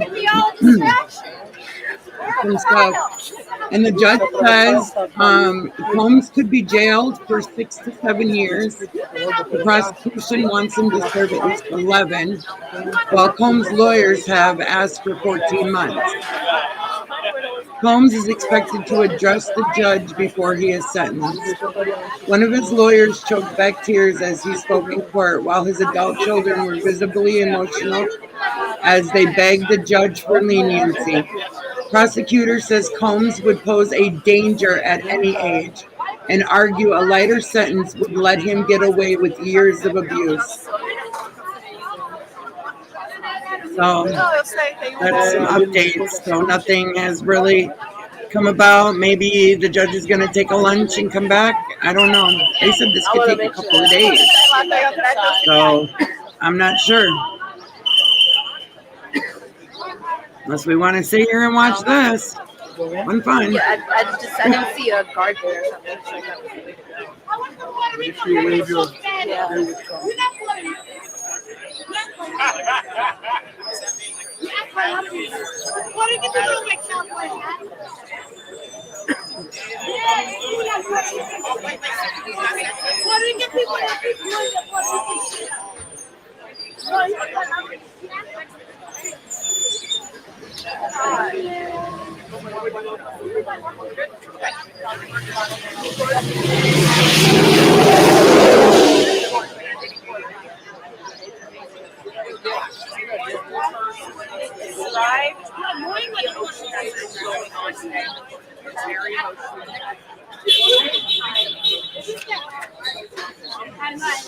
That's shade group.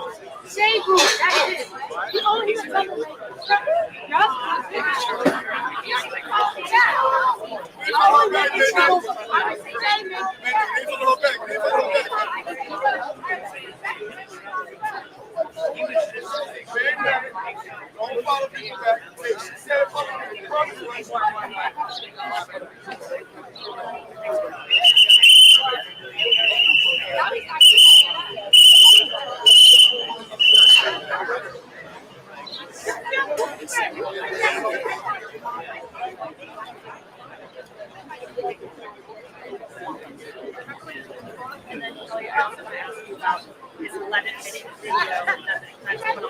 What do you think was the purpose of this video? And then just talk to me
I just need to, the thing is, I need to file as well.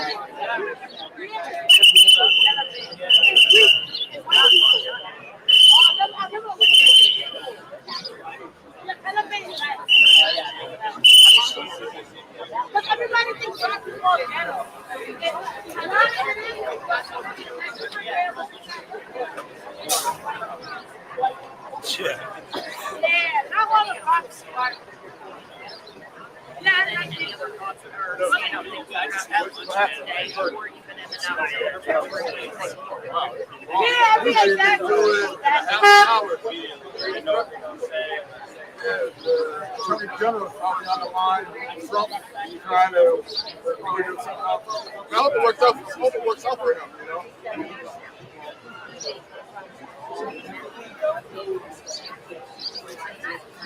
Oh yeah, everybody knows everything. Let me try to You know everything about this. She knows everything about this crime. She's like a Diddy, right? It is sideways. She's like a mini Bible. She don't want in the fucking network. You know they tell me that Nancy brings me like hell. She was like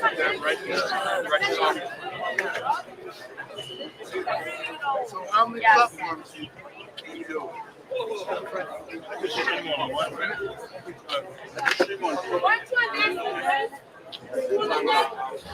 I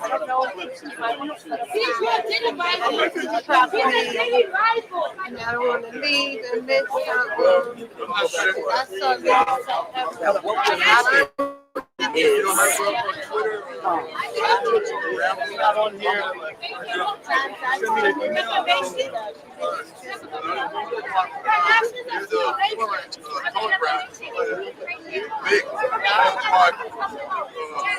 Base, but not to the American youth that come from the Middle East, China, the Asians, somewhere. Yeah, they have a pretty liberal policy. So that they can have like they're like the Instagram of Asia and the Middle East. YouTube, they'll put it. I use words so many times that they are. You serious? Unless you edit out the words. Well, they do give her in the back, because they said that the only entrance is this front entrance. I mean, only exit is front exit. Yeah. We're right there. We first figure out to get that out there. I will.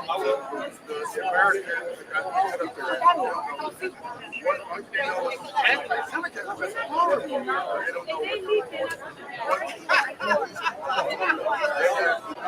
Americans, they are self-serving, they're loyal to their ethnic. So Jews in Germany are more important to Americans than Jews in America. The American Jew, even if there's one Jew in Africa, that the whole American Jewish tribe will do everything they got to defend them, protect them, America.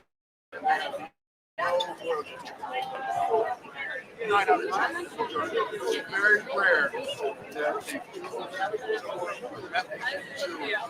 whether straight liberal or straight right, would they have like a block for the non-Jewish.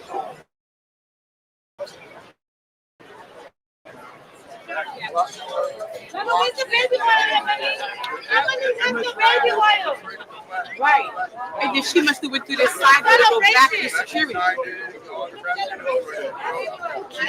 I'm gonna make big bites, baby oil. A couple of guys.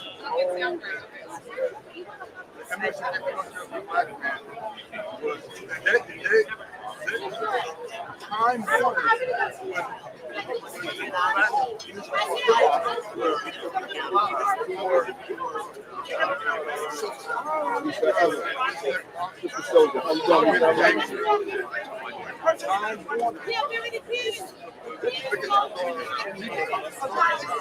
Warner Brothers is the vision time to see him.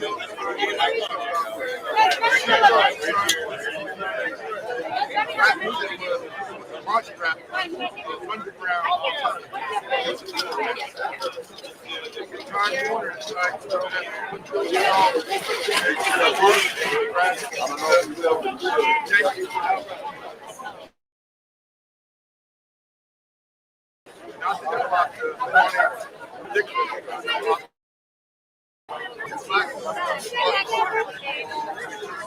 Wow, some of those women there, they got hot and out. I don't know what to do.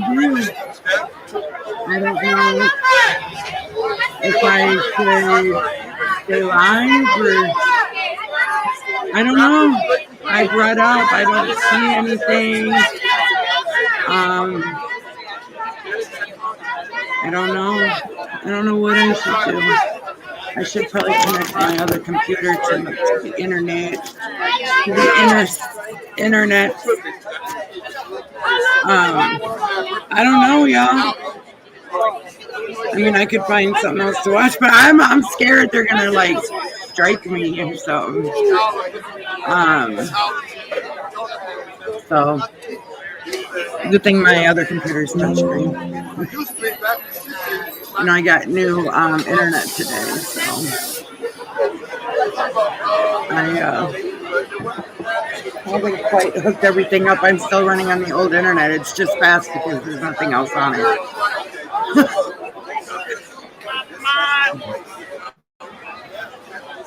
So, well, that's not even the right.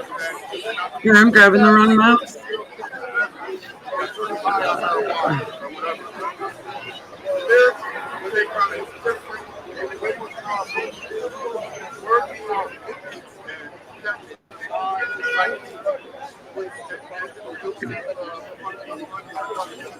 I got a cord in my house connected to my other laptop or my other computer, so it's faster.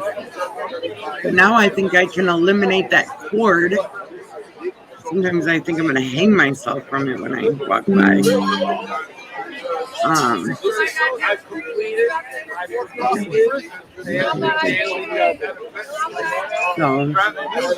I don't know what to do, you guys. I mean, I know I'm doing this to get practice.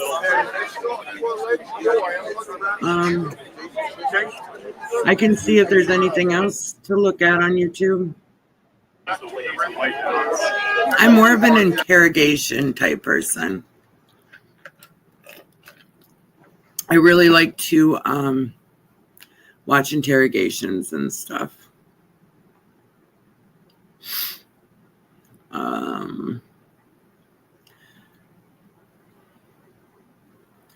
I don't see anything. Nothing.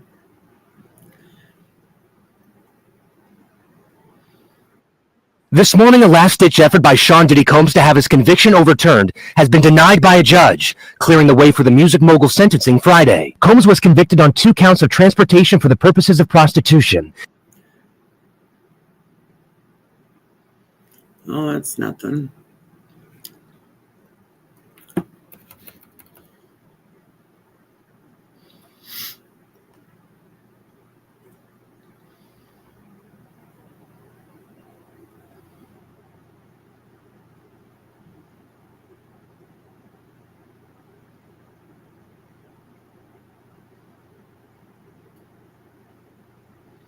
I don't know.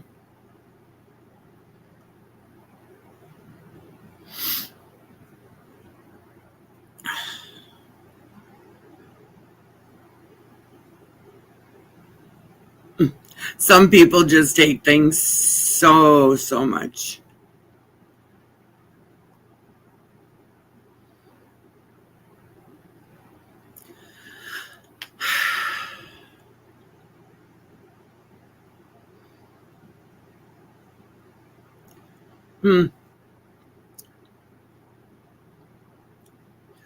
It's because I get worried about what I can and can't show, but I was told if you use commentary, you should be okay, but who knows? I never know. I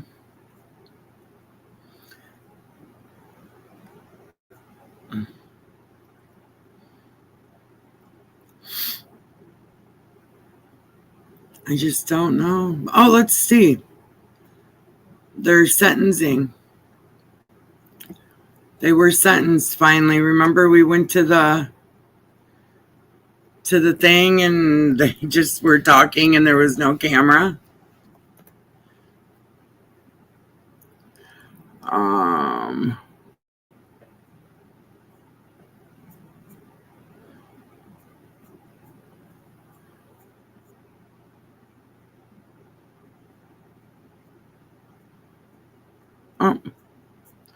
I don't know what happened to him.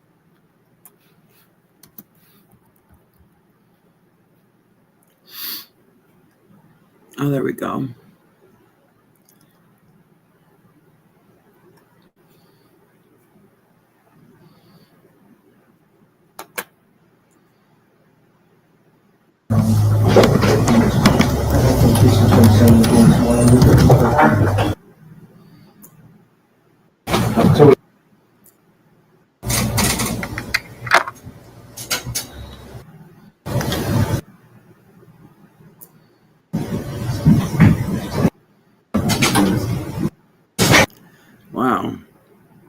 and his family on the farm.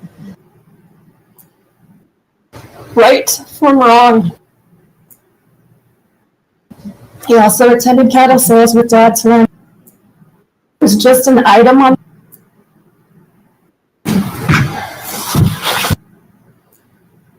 Statements would be from. Will take advantage. Oh, it's the man being sentenced. 12th of this year. All rise. The Iowa District Court in Tampa County is now in session. The Honorable Judge Lars Anderson presiding. Good morning, everyone. Go ahead and have a seat.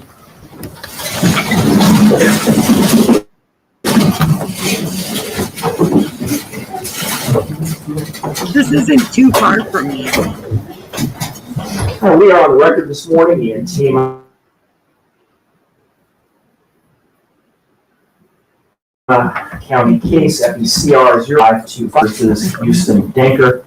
State appears this morning by Assistant Attorney Generals Israel Koyaga and Michael Ringel, and Assistant Tama County Attorney Geneva Williams. Mr. Danker is here this morning along with his attorney Leon Speaks.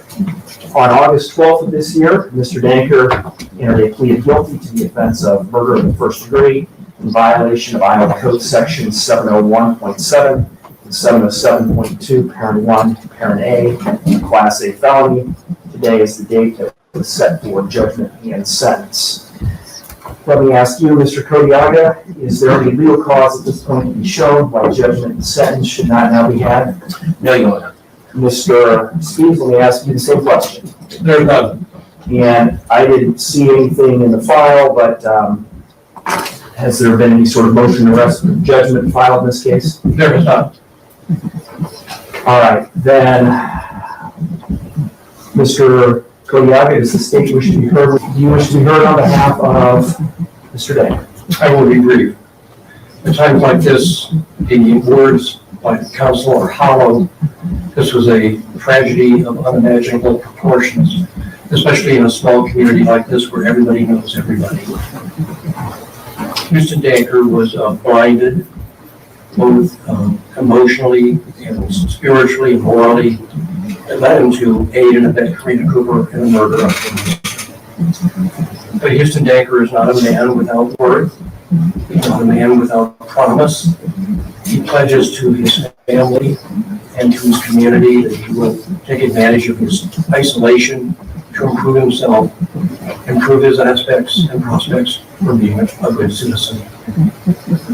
There's more than enough greed to abound, and what every crime has ripple effects. This has cataclysmic effects for families and communities, and Houston Danker pledges to the best of his ability to correct the damage that's been done. Thank you, Mr. Speaks. Mr. Danker, Iowa law requires, sir, that I give you an opportunity to address me before I render judgment in your case. There is no requirement that you say anything, but if you do have anything. No, I think I might have to switch my internet over.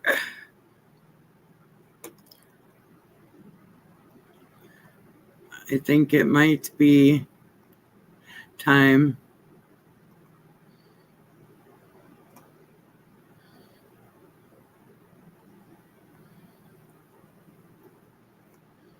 Let me see what happened here.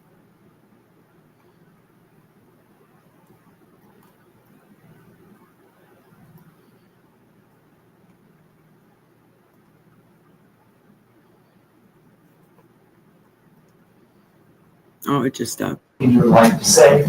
This is your opportunity. So anything you'd like to say, Mr. Danker? No thanks. All right. No thanks. No thanks. Mr. Koyaga, I understand there are potentially 3 victim impact statements today.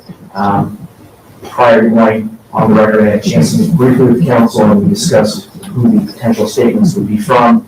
And my understanding, Mr. Speaks, there's no objection to any of the folks who are proposed to the victim impact statements. Is that correct? It is, Your Honor, yes. All right. So, Mr. Cody, Thank you, Your Honor. Yes, the three victim impact statements, the state will call for the first victim impact statement, which will be read by Ryan Cooper's sister, Michelle Wilson.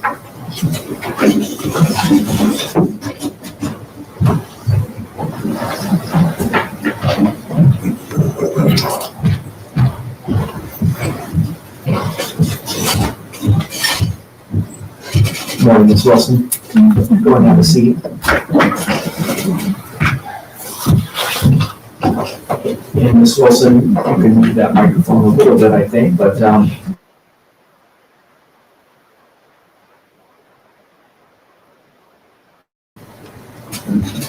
so we have clear who's here for the record. Sure. I'm Michelle Wilson, MICHELLEWILSON. All right, and then Ms. Wilson.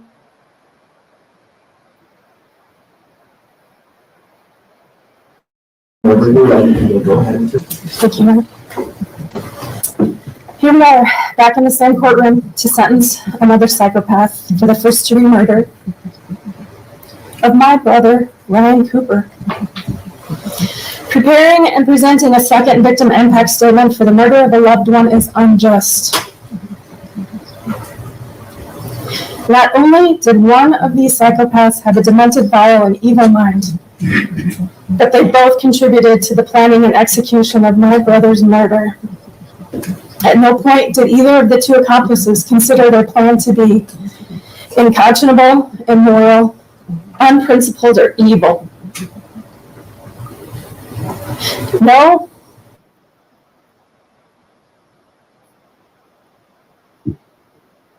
Their plan to murder my brother was just an item on their checklist, living a dream life together.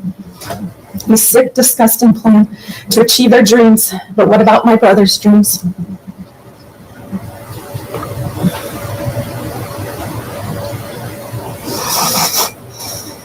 Ryan dreamed of being a farmer every day of his life. Ryan dreamed of being a farmer like his dad, his grandfather, and his great-grandfather. I was 10 years older than Ryan and remember so much about him as a young boy on the farm. I remember numerous times he would stand at the front door watching the tractors and equipment roll in and out of our farm, just hoping one would stop, open the door, and motion for him to come out and hop in. As Ryan approached his teenage years, he could not get home from school fast enough during planting and harvest season, knowing there was a seat waiting for him in one of the tractors. After high school, Ryan went straight to working on the farm. He had followed Dad and Grandpa around for years, and now it was time to use the knowledge and skills he had taken in and continue on in the family legacy. Ryan obtained his CDL to be able to haul grain and livestock. He continued to learn more. Okay, so I just found a channel here, and it says that they were on break until 2. So it's 2 o'clock in New York right now, so they should be coming back. And as soon as they do, I will either finish this or go on over there. Thank you. Game on. More about the cattle business by feeding and caring for cattle at the family feedlot alongside Dad and Grandpa. He also attended cattle sales with Dad to learn about buying and selling livestock. Farming was not a job for him. It was a career, a family legacy, and he loved every minute of it. Ryan also dreamed of being a father. He first became a father at the age of 24. His firstborn was a son, and he was the proudest father. After divorce and a couple years of being single, he shared with me once how concerned he was that he would never have any more children. He was afraid he was getting too old. He was still in his 20s at the time. We were a decade apart in age and lived over half a state away from each other, so we did not see each other or talk that often. But I remember each of the phone calls I received from Ryan over the next couple years. Each of the 3 calls, He made to me to tell me he was going to be a dad. And each of the 3 phone calls to announce their births, you could see his enormous grin and the sparkle in his eyes through the tone of his voice on the other end of the line. Ryan spent his years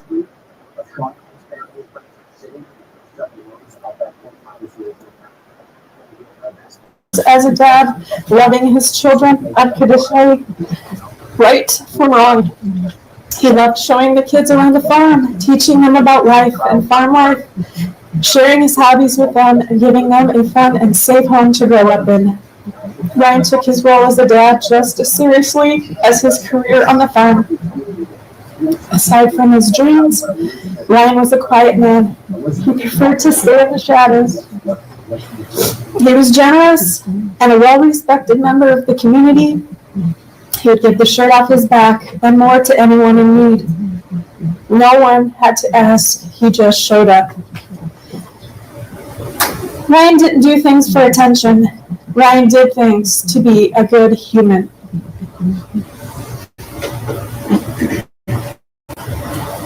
Ryan's dream was to make a career and a life for himself and his family on the farm. Ryan's dream was to have a family, a home full of kids to love and to care for, to watch his children grow up and his children's children grow up. What Ryan wanted most for his children was for them to understand that showing love and compassion for others was being a good human, that working hard was honorable and rewarding. Those were Ryan's dreams. What was your dream? Was it your dream to have Ryan's life? You would murder him and assume his place in his family? To take over his dream and the life he had worked so hard for? You had 2 beautiful children. Why did you need Ryan's life? Was your dream to be like Ryan? To be kind and compassionate, hardworking and honorable? You would murder him and then swoop in to make it look like you are a savior to a family who had lost their father in this unimaginable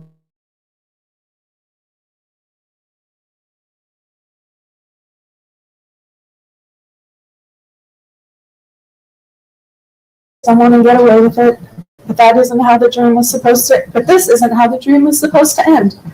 Your dream didn't end like this here in this courtroom, did it? I don't know you. In fact, today is the first I've ever seen you. But what I know of you, you believed you could do anything and get away with it. I think you're a psychopath, just like your accomplice. You couldn't appreciate the life you had. You wanted someone else's. You wanted Ryan's life.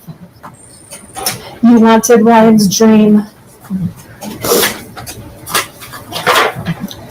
Ryan was sentenced to death by this murderer. Those of us left on earth were sentenced to life without Ryan. There's no sentence for this murderer that will achieve justice here. But the sentence this murderer receives today will ensure that he will never live his dream or anyone else's dream for the rest of his pathetic life. If she just would have remembered those casings, those fucking casings. Or if he had just known how to make his Google searches private.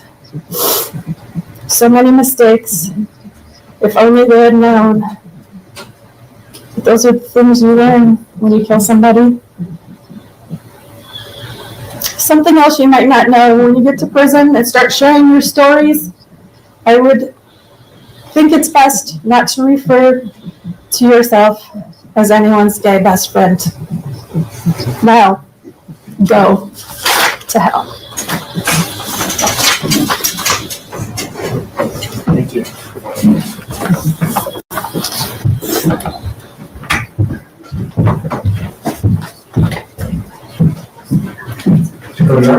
The second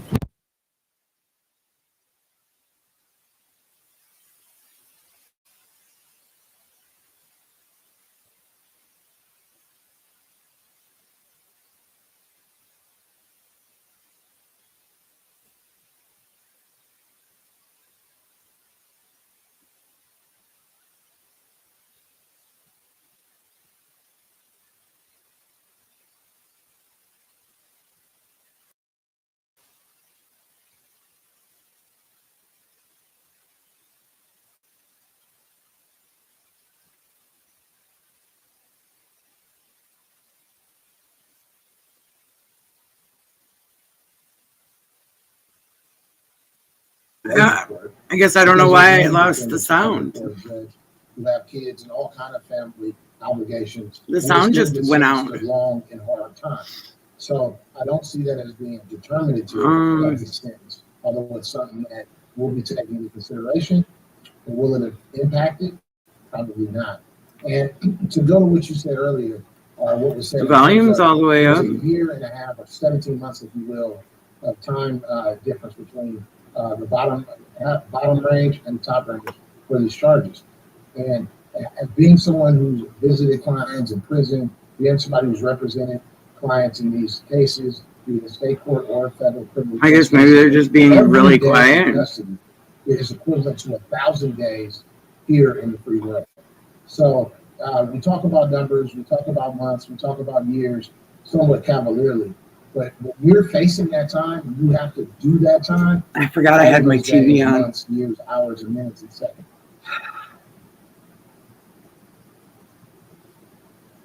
They're talking, I assume.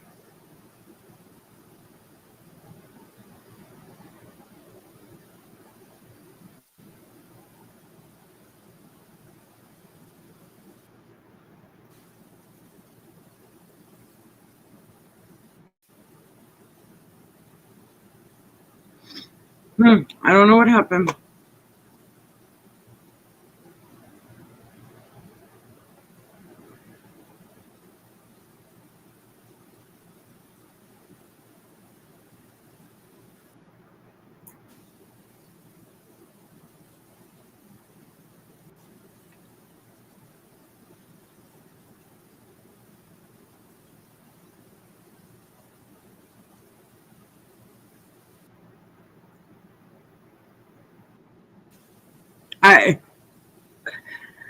The volume just went out. I wonder if it wasn't on their end.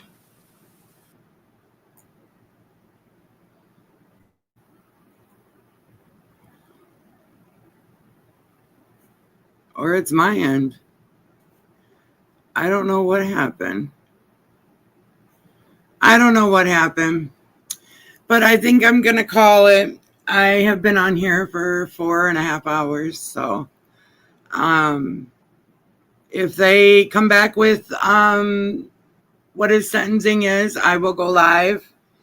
I got things to do. So I've been on here a long time. Thank you for whoever stayed and supported me. I really appreciate it. I could not thank you more. There's a lot. I'm going to try to edit some of this out. I'm going to try the parts that didn't quite make the cut.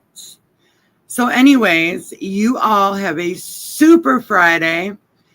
And I won't be going live. I don't know if I'll go live over the weekend. If something drastically happens or there's a car chase. I've been waiting for car chases. So anyways, y'all have a good weekend and stay safe. All right, game off. Have a wonderful, wonderful day, guys. Don't forget to hit that like button and also subscribe.